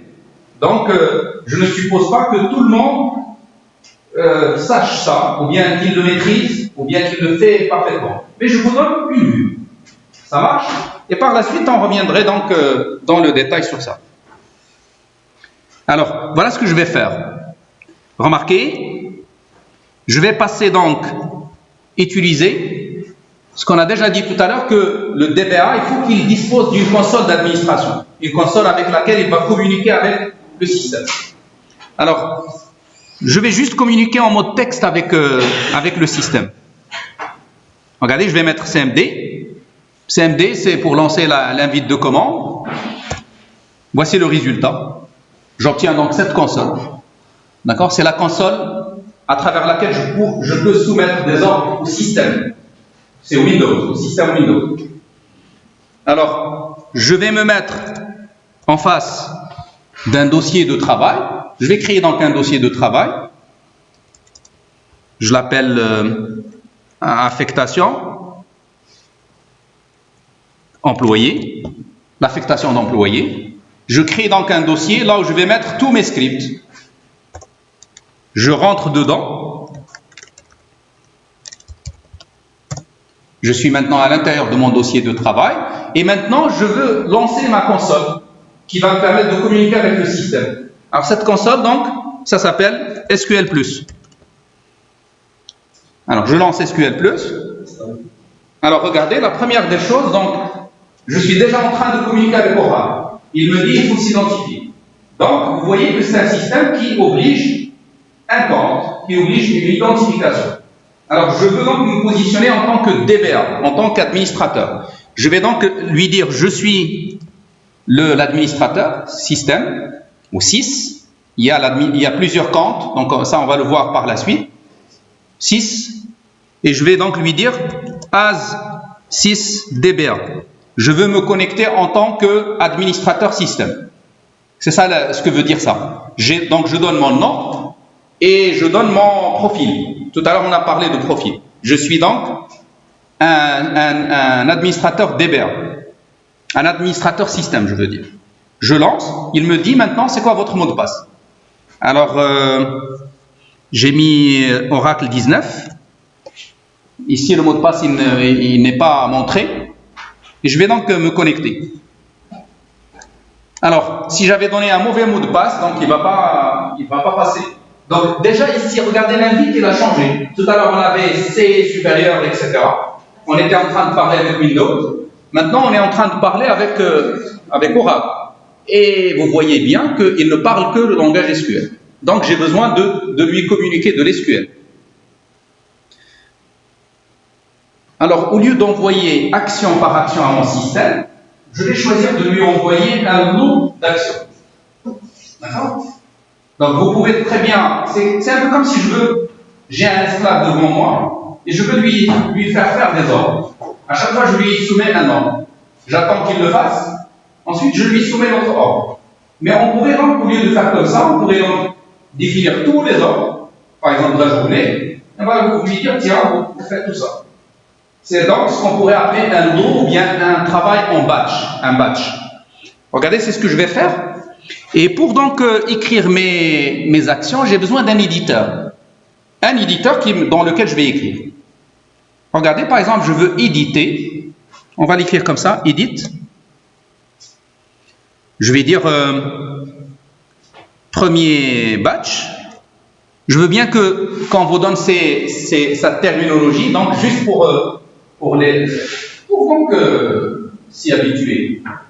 Alors batch 1 par exemple, c'est donc un lot d'actions. C'est souvent des fichiers texte avec l'extension SQL. Alors je le valide. Là il a compris que je veux créer un nouveau fichier. Je vais lui dire oui. Et puis il me fait passer tout de suite vers un éditeur. Alors cet éditeur-là n'est autre que bloc-notes par défaut. Alors qu'on pourrait très bien faire utiliser un autre éditeur, comme par exemple Notepad++. Regardez, celui-là, c'est un éditeur syntaxique. Regardez, par exemple, là, il parle C ou C++. Vous voyez, je pourrais donc lui faire parler un langage de mon choix. Et bien sûr, ça se règle à ce niveau-là. Regardez, dans le langage, eh ben, il reconnaît une panoplie de langages. Par exemple, si vous irez vers C, ben, il reconnaît C, il reconnaît C#, il reconnaît C++. D'accord? Ça, c'est ce qu'on appelle un éditeur syntaxique. Un éditeur syntaxique. Alors, mais par exemple, on pourrait utiliser d'autres. Par exemple, moi, j'ai un autre éditeur, Sublime. Alors, celui-là aussi, il peut reconnaître plusieurs types de codes, comme celui-là. Ça, c'est du code de SQL. Ça, c'est du code C ou C++. Vous voyez donc, en fonction du choix de langage, l'éditeur, il reconnaît la syntaxe. Il ne corrige pas la syntaxe. Il ne corrige pas la syntaxe, mais il la reconnaît. Donc, il nous aide à écrire. Regardez, en fait, justement, c'est beaucoup mieux que bloc-notes. Je vais juste faire en sorte que, à l'intérieur de ma console, ici, je veux donc changer cet éditeur par défaut. Au lieu que ça soit bloc-notes par défaut, je veux le changer. Alors, pour ce faire, je vais juste lui dire define editor égale Sublime. Je choisis Sublime au lieu de Notepad++. Donc, je suis en train de changer bloc-notes par l'éditeur que je suis en train de sélectionner ici. Alors, attention, ce que vous mettez là, il faut que ça soit le nom du programme. Il faut qu'il soit déclaré dans le path du système. Comme ça, donc, quel que soit l'emplacement, on est capable de mettre la main dessus. Regardez, je vais le valider. Voilà, c'est fait. Si je recommence la même action que tout à l'heure, c'est-à-dire je veux éditer mon premier batch, et bien cette fois-ci, il m'envoie tout droit vers Sublime. Donc, ça veut dire que je peux changer mon éditeur pour aller vers un éditeur syntaxique. Alors, tout est prêt maintenant pour écrire des commandes. Alors, dans Oracle, la première des choses qu'il faut créer, c'est créer le propriétaire de la base de données. D'accord? Le owner ou bien le propriétaire. Alors, je vais le faire. C'est un utilisateur. Je vais le créer en mettant un create user. Je l'appelle c'est celui qui va gérer l'affectation. Je pourrais appeler comme ça, affectation employé, que je vais identifier par un mot de passe. Je vais choisir le même. C'est tout. Donc, je choisis les options minimales pour créer mon utilisateur. Create user, il s'appelle comme ça. C'est comme le système de tout à l'heure. Le système est un utilisateur, c'est un DBA. Celui-là est un utilisateur qui a la propriété d'une base de données. On va dire que c'est l'administrateur de la base de données que je veux créer aujourd'hui. Mais il va falloir que, parce que j'ai ici un oracle C, un oracle qui résonne par des containers ou des conteneurs, j'ai besoin d'ajouter juste un préfixe pour le nom, pour dire c'est un nom qui appartient aux routes ou bien à la racine des utilisateurs. En réalité, on pourrait créer beaucoup de types d'utilisateurs. Ça, c'est comme si on est en train de dire que c'est un utilisateur principal. Donc, il est dans le root. Si vous avez fait un peu de Linux, vous allez comprendre ces notions. D'accord? Vous allez donc, par comparaison, comprendre la notion de root pour le système Linux. Et donc, la notion d'utilisateur root. D'accord? Donc, C parce qu'on présente par container. Donc, c'est à partir de l'où C, toutes les actions d'Oracle avec C, il faut qu'on crée de cette manière. Alors, je vais le créer. Alors, en réalité, quand vous créez un utilisateur, vous créez un domaine dans lequel vous pouvez commencer à créer des objets. Tout à l'heure, je vais schématiser ce que c'est qu'une base de données. Regardez, en fait, la base de données, on pourrait la schématiser comme ça. C'est un grand espace. Mais dans cet espace-là, je pourrais créer un espace propriétaire. C'est ce que je suis en train de créer. Les objets, je les mets ici. Les tables, les liens, les index, tout ça. Je veux les mettre là. C'est clair? Alors, mais souvent, ces objets-là ne sont que logiques. C'est des objets logiques. Alors, ils doivent être stockés dans des files, dans des fichiers. C'est des objets physiques. Mais le lien, il est loin, en fait. Il n'y a pas de lien direct. Il y a en fait ce qu'on appelle des tab space dans Oracle. Les tab space, c'est, comme son nom l'indique, c'est des espaces pour des tables, pour contenir des tables. C'est lié à tout ce qui est optimisation de la mémoire.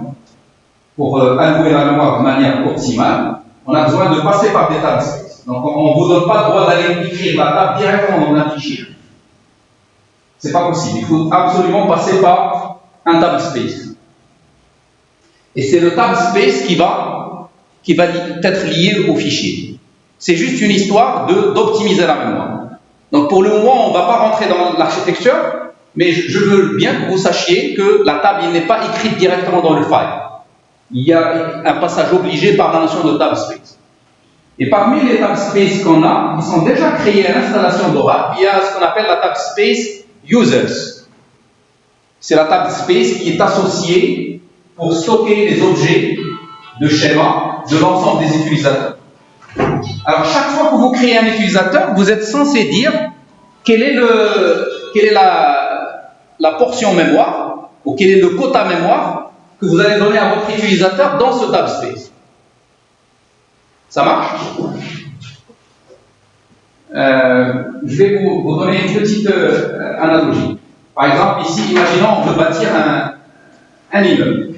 D'accord? On veut bâtir un immeuble et on a besoin d'un lot de terrain. Alors, le lot de terrain, il faut que ça soit qu'il appartient à une zone, bien à une agglomération. C'est clair? Ça, c'est le tab space. Mais quand je vais bâtir, en fait, on va vous dire, eh bien, vous avez 100 mètres carrés, bien, vous avez 200 mètres carrés. Il faut donc que vous dites, à la création du schéma, vous avez besoin d'allouer dans ce tab space combien de quelle taille. Et c'est en conséquence que vous allez payer l'argent. Ici, l'argent, c'est le coût de la mémoire. D'accord? Donc, il n'y a pas d'argent, on ne va pas voir l'argent directement, mais c'est la capacité. Spécifier les caractéristiques. Exact, on doit spécifier un peu les caractéristiques. Exact. Alors, juste pour le faire, je vais changer mon utilisateur en lui disant, c'est l'utilisateur bien sûr que j'ai appelé affectation employée, et je vais lui donner un quota. Un quota de 100 mégas par exemple, on users. Alors, je vous laisse lire cette phrase. C'est un ordre celui-là. C'est un ordre SQL.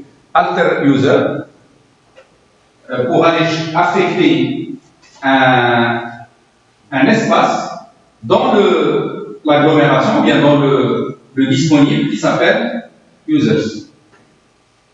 Alors, pourquoi je dois le faire? Parce que par défaut, si vous ne le faites pas, vous êtes à 0 octet ou 0 méga qui vous seront associés dans le tab space. Il faut alors que j'ajoute la mémoire. C'est ce que je viens de faire. Alors, une autre chose, il faut que je donne des droits à cet utilisateur. Puisque c'est le propriétaire de la base, il faut qu'il crée les ressources, il faut qu'il se connecte au système, d'accord? Il faut qu'il ait des privilèges ou bien des droits. Alors, pour lui affecter ces droits-là, je vais passer par le verbe ou par l'action grant. Je vais donc lui donner un certain nombre de privilèges.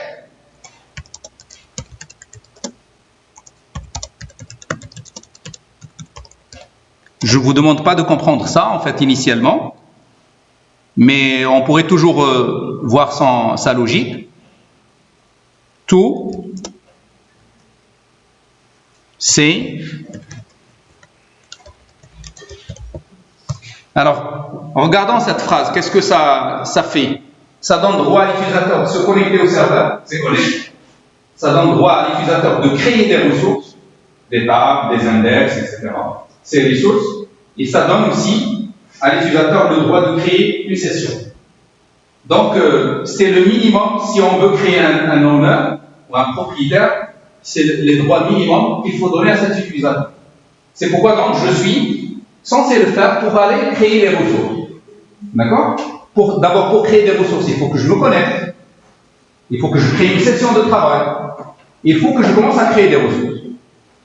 Alors, devient resource, connect, create session, etc. Ça vient du système lui-même. Donc, quand on va rentrer dans le détail du système, on va voir quels sont l'ensemble des privilèges.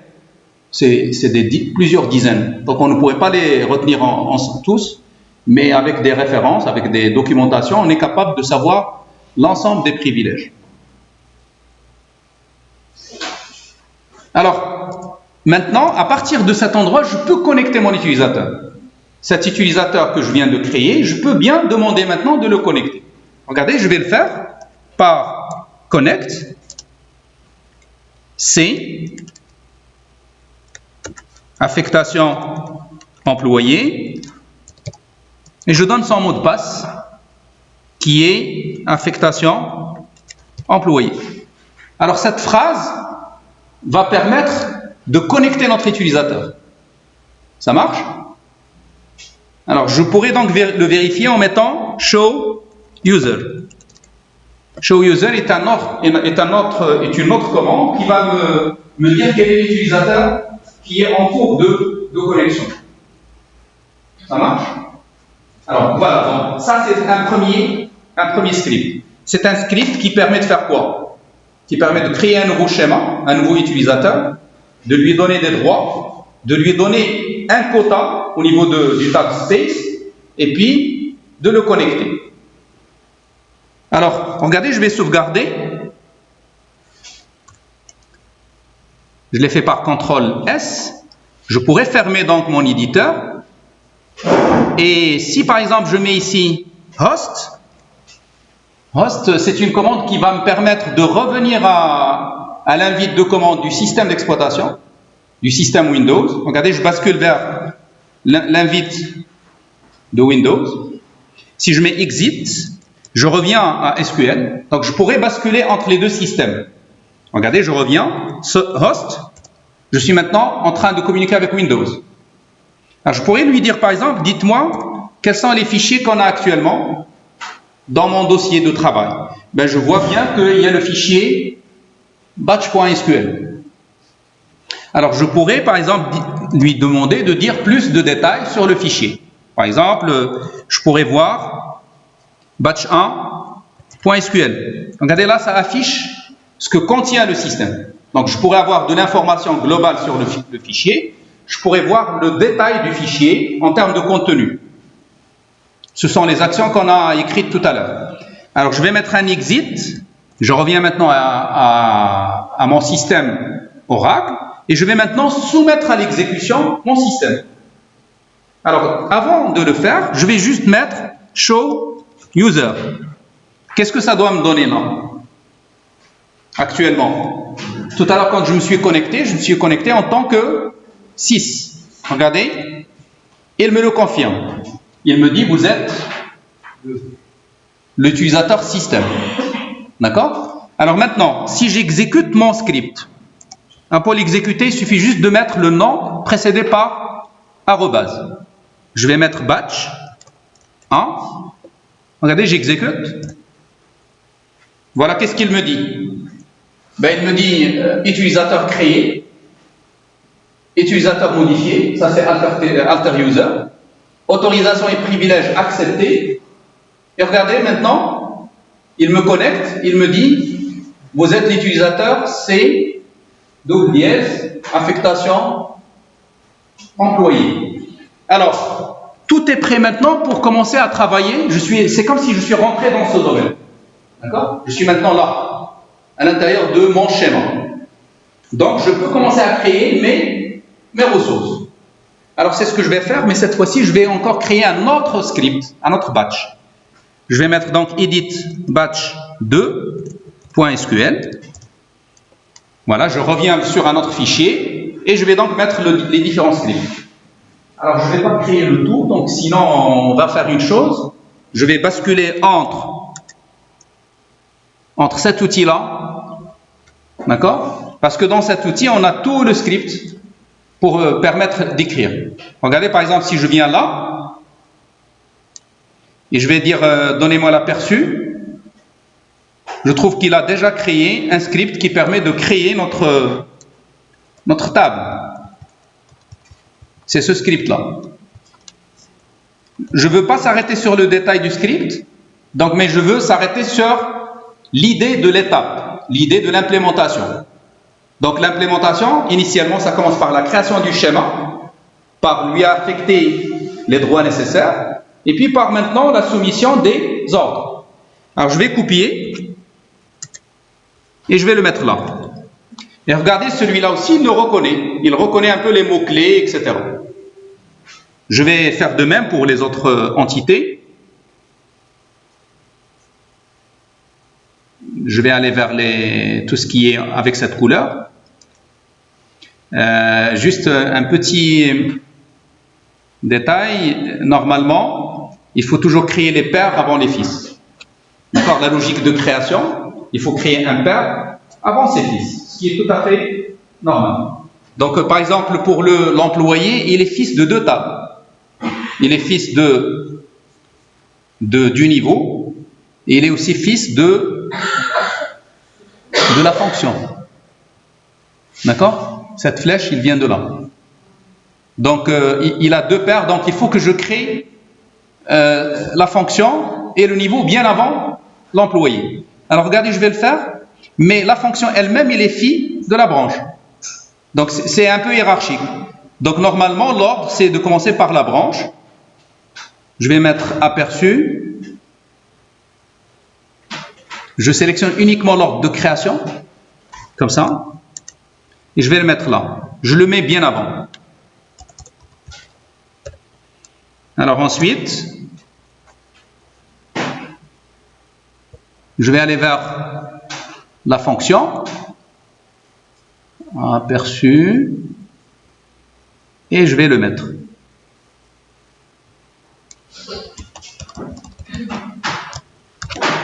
Là, c'est du répétitif, bien sûr, comme vous le constatez. C'est un travail répétitif.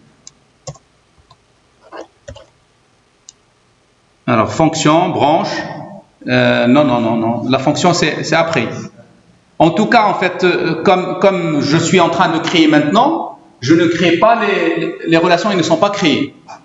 On n'a pas créé les clés étrangères. Regardez, par exemple, il y a les clés primaires, comme ici, vous le voyez. On est en train d'indiquer c'est quoi la clé primaire à chaque fois, mais on n'a jamais indiqué c'est quoi la clé étrangère. Donc, justement, c'est une manière de se libérer de l'ordre. Je pourrais créer dans n'importe quel ordre. Remarquez bien. Je veux bien que tout le monde comprenne cette idée-là, parce que ça peut me faire défaut quelque part. Remarquez bien. Je dis, ça c'est un père. Il a donné son identité à un fils. Et celui-là, à son tour, c'est un père qui a donné l'identité à notre fils. Donc normalement, il faut que je crée dans cet ordre. Celui-là en premier lieu, celui-là en deuxième, celui-là en troisième. Mais il se peut que, je ne sais pas, il se peut que celui-là, il a donné identité à celui-ci. Qui a donné identité à celui-là? Et ça devient, c'est-à-dire cet ordre-là, ça serait difficile de le penser a priori. C'est difficile de faire un ordre.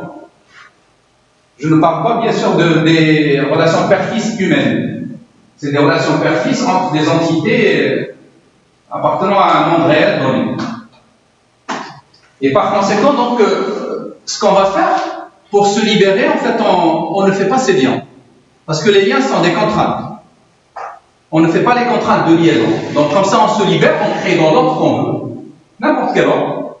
Et une fois donc l'ensemble des entités sont créées, on reviendrait faire les liens ou les contraintes. Je ne sais pas si vous l'avez bien compris. Qui a bien compris ce que je viens de dire? La question c'est qui n'a pas bien compris ce que je viens de dire. C'est pas méchant si on le comprend.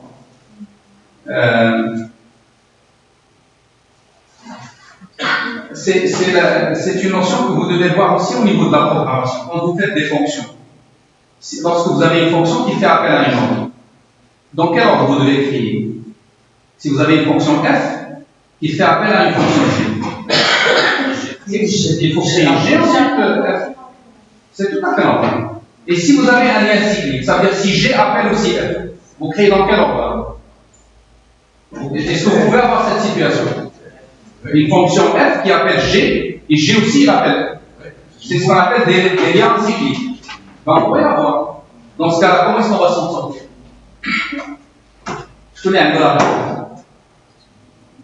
Si vous avez une fonction f qui fait appel à g, laquelle elle aussi fait appel à f, vous créez dans quel ordre comme ça?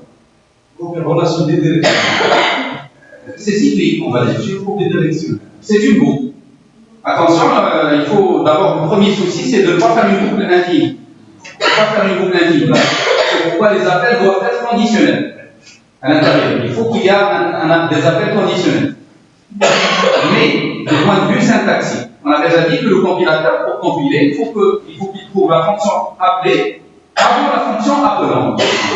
Mais là, on a les deux, ils sont appelés et appelants. Donc, comment est-ce qu'on va s'en sortir pour la compilation? On crée les deux par la suite, on crée une relation. Là. Un peu la réponse. Il faut qu'on crée des déclarations. Il faut qu'on déclare les fonctions. C'est-à-dire, vous déclarez sans implémenter. Vous déclarez toutes les fonctions, ensuite vous implémentez dans l'ordre que vous voulez. C'est ça la réponse. Et donc, ça nous libère de cette chronologie qui doit se créer avant qui. C'est un peu l'œuf et la poule. D'accord? On ne peut jamais répondre à cette question. Qui était le premier? Donc, au niveau de la programmation, il faut qu'on déclare toutes les fonctions dans l'ordre qu'on veut. Ensuite, on implémente toutes les fonctions dans l'ordre qu'on veut. Ben, la même chose ici. Il faut que vous créez toutes les entités dans l'ordre que vous voulez, à condition de ne pas créer les liens. Ne faites pas les liens tout de suite. Une fois que vous aurez créé toutes les entités, vous pouvez revenir faire les liens. C'est ça l'idée. Alors justement, c'est ce que l'outil Power AMC adopte comme solution. Je vais donc continuer à copier. Donc on pourrait, étant donné cela, on pourrait copier dans l'ordre qu'on veut. Parce que tout à l'heure, j'étais en train de dire, ben ça c'est le père, ça c'est le grand-père, etc. Alors, qu'est-ce qu'on a copié jusqu'à présent? Employé. Allons-y, on va copier le niveau. Je vais mettre l'aperçu et je vais créer. Je le mets n'importe où. C'est-à-dire, je me soucie plus de où est-ce que je dois le mettre. Alors, je vais aller copier encore le projet.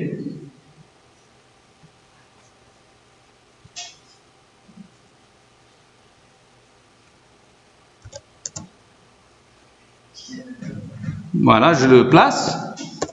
Alors maintenant, il faut que je copie les tables qui découlent des associations. On a deux. On a cette table. Je vais la copier.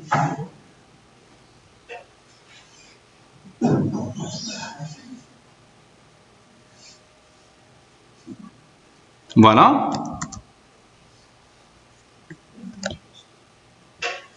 C'est fait. Et puis, il me reste qu'à copier ce qu'on a là.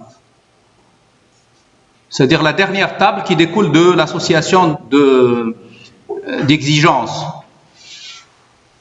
Je vais mettre aperçu. Je la copie aussi.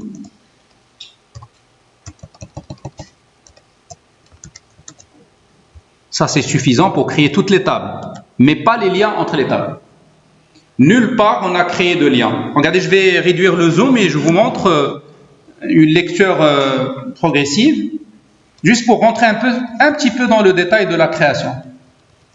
J'espère que tout le monde aura constitué une idée sur ce genre d'action, parce que toutes ces actions-là, ils s'annoncent par la même phrase.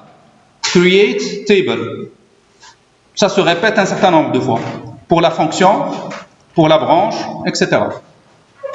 Et donc, c'est un peu ce qu'on était en train de faire dans le modèle d'entité d'association. Vous vous souvenez, quand on a créé une entité, on lui a donné un type, et on a donné une liste d'attributs avec chacun un type. C'est ce qu'on retrouve là encore. Qu'est-ce qui a changé alors? Ici, on a des types interprétés. Tout à l'heure, c'était des types conceptuels, parce que vous dites entier, date, texte, alors que là, c'est des types qui relèvent d'un système. Small int, varchar, etc. Small int, c'est entier court. D'accord? Donc, c'est la traduction, c'est l'interprétation de entier court dans le SQL. Donc, on est passé vers des types interprétés, des types logiques. C'est ça la différence. Alors, maintenant, je veux bien créer mes relations. Et je reviens donc sur ce schéma, vous posez la question, combien on a de relations à créer? Si on veut donc répondre à cette question, regardez, je vais agrandir. Combien on a de relations à créer? Qu'est-ce qui matérialise les relations ici? Par quoi ils sont matérialisés? Par les flèches. Regardez ces flèches-là, ils désignent les relations. Donc on pourrait bien les compter. Regardez, on a une flèche ici, une deuxième flèche là, une troisième, quatrième, cinquième, sixième, septième, etc.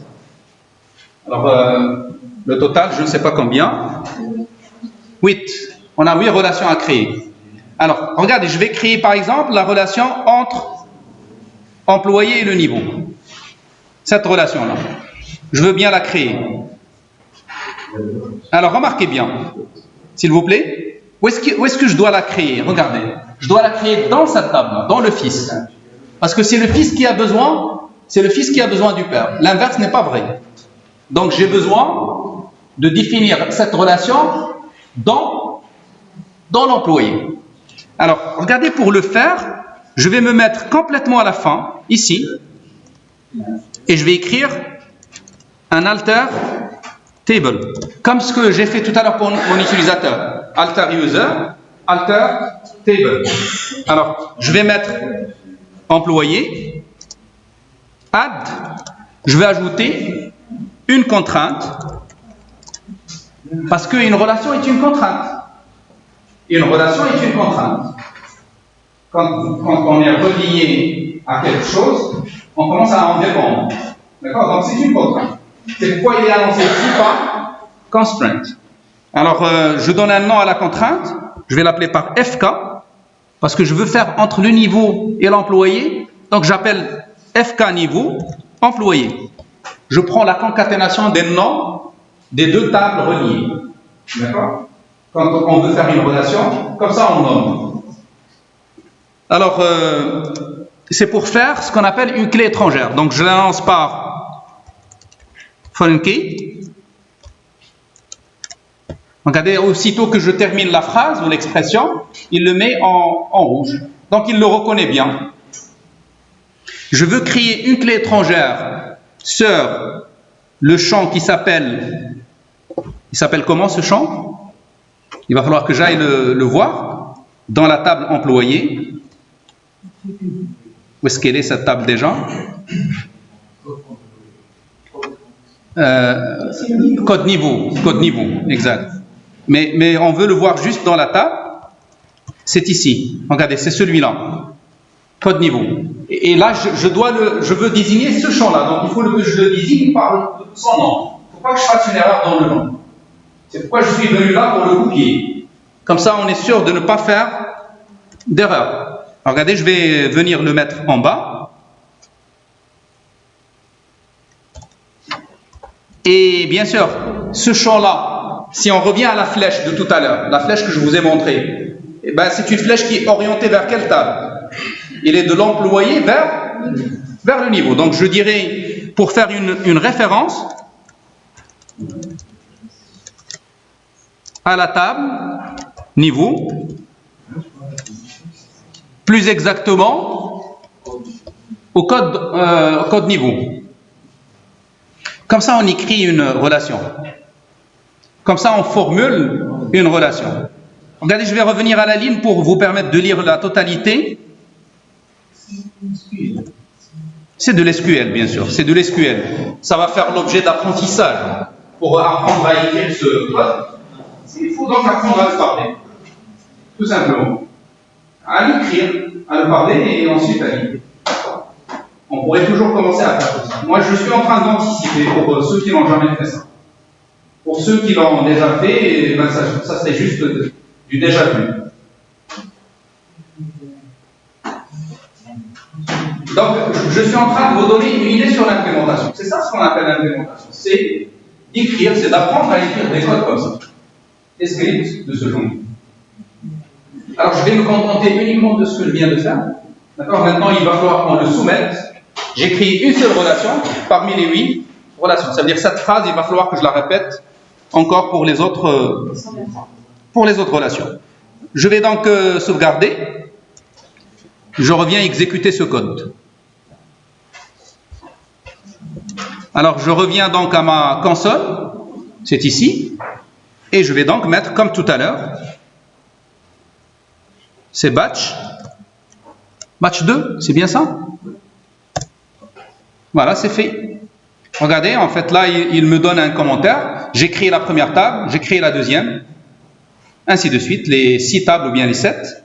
Et j'ai modifié la table employée pour créer une relation avec la table niveau.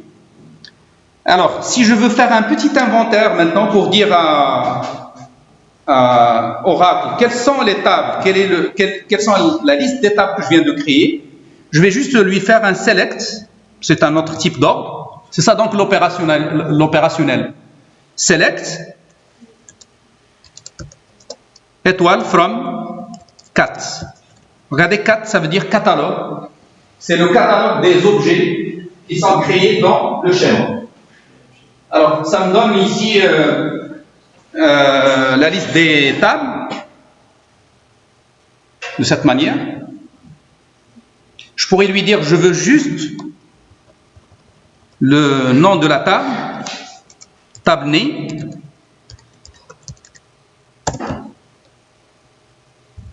Alors, table née, on a 6 entités.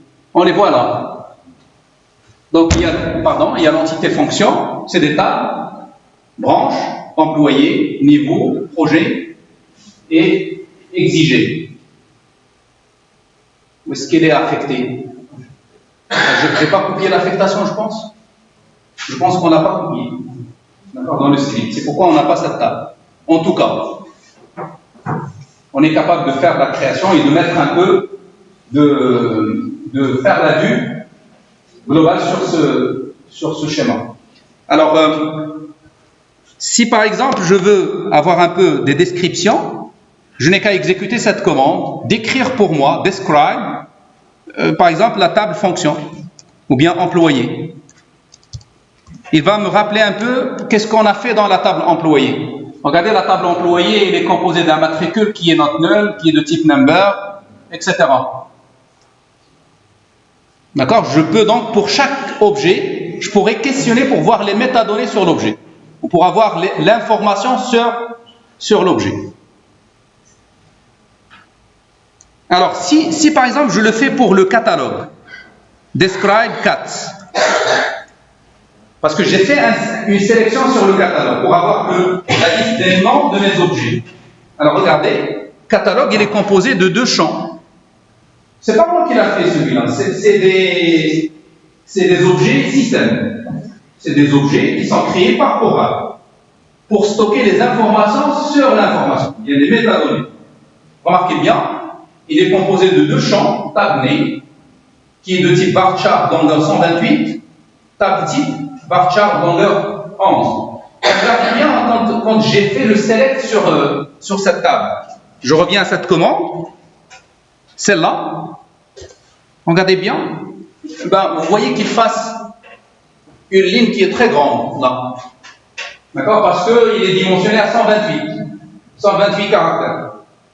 En tout cas, tout ça, on pourrait très bien le voir et le toucher à travers des manipulations successives sur ce genre d'outils. Donc, c'est un apprentissage de longue haleine, en fait, pour les débutants, pour les nouveaux, sur ce genre d'outils. Là, je viens de faire une vue, d'accord? Une vue globale, partant par les différentes phases. Conception, implémentation, consultation de l'implémentation, ou bien test de l'implémentation. Par exemple, je veux tester, parce qu'on a dit, pour tester, il faut tester les attributs, il faut tester les entités, il faut tester le schéma. Faisons par exemple un test sur une quelconque table. Prenons par exemple la table niveau, parce que c'est la plus petite, la plus simple. Regardez, je vais mettre describe niveau, juste pour s'en souvenir. Qu'est-ce que ça contient? Ça contient un code niveau, ça contient un nom de niveau. Le nom, il est sur 20, le code, c'est un nombre. Alors, si je veux par exemple insérer une donnée dans niveau, je veux insérer un premier être dans niveau. D'accord? Un premier être. Il faut que je lui donne un couple.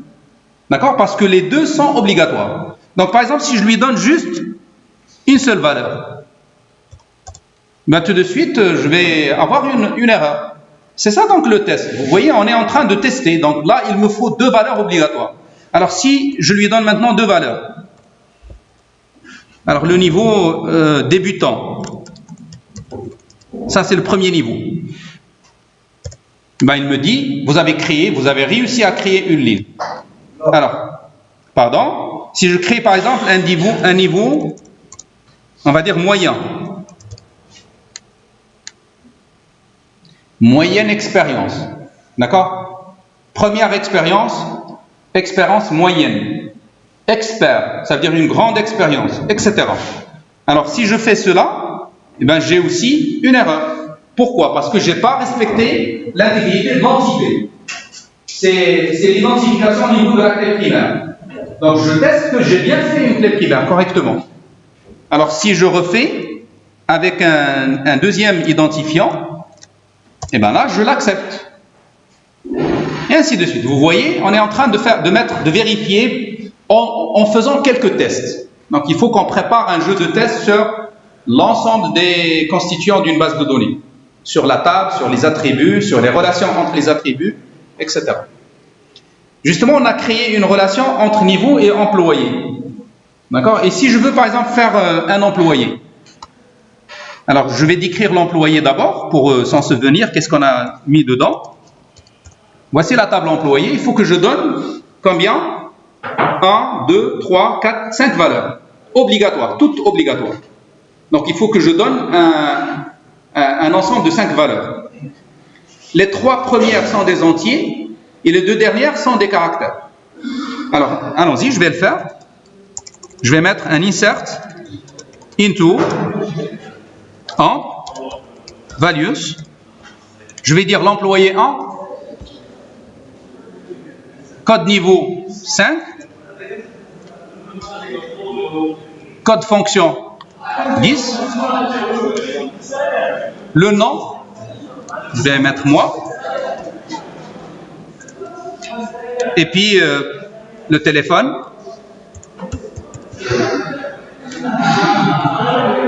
Voilà. Alors, est-ce que ça va passer? Pourquoi? Pour quelle raison? Le niveau, on n'a pas le niveau 5. On n'a fait que 2 niveaux.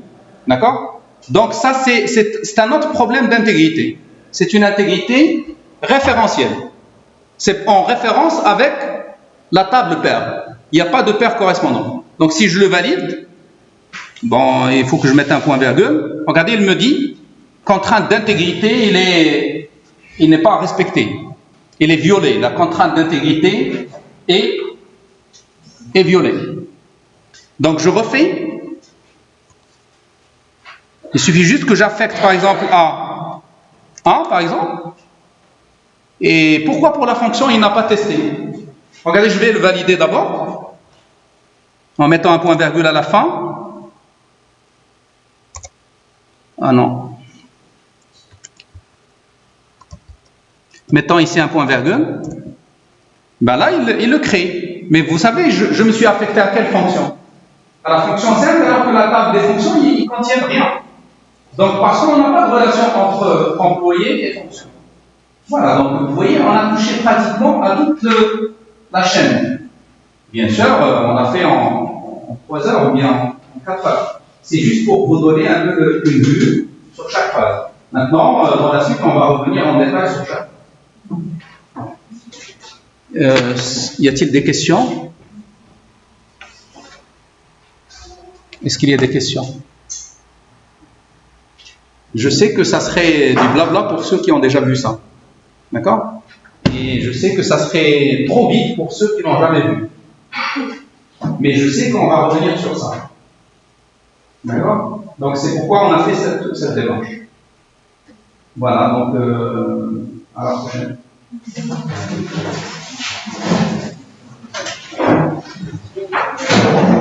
Alors pour les outils, si vous voulez que je vous donne, si vous les avez, c'est bon. Si vous pouvez les avoir, c'est bon encore. Si vous voulez que je vous les donne, je pourrais vous en faire une copie. On va travailler sur Oracle, sur SQL Server. D'accord? C'est ça les outils avec lesquels on va travailler. Et sur Power IC. Donc 3 outils, on a besoin de 3 outils. Donc si vous voulez que je vous les donne, je fais une copie aujourd'hui. Si vous pouvez les avoir, donc ça marche. Comment c'est sur le site? Comment? Comment c'est la vidéo? Je vais mettre la vidéo et le cours dans votre boîte. Bien, vous avez une boîte. Je vais le mettre dans la boîte. Par contre, les outils sont volumineux. Je vous donne juste une copie. Donc, si vous voulez que je vous donne aujourd'hui, donnez-moi une clé, je vous le donne. Pour ceux ou celui qui veut l'avoir. Sinon, on laisse pour la prochaine séance. Je sais que la réponse est la dernière. Parce que il est déjà 1 heure. Voilà. D'accord. D'accord. D'accord. C'est bon, enregistrer l'espace de travail, oui.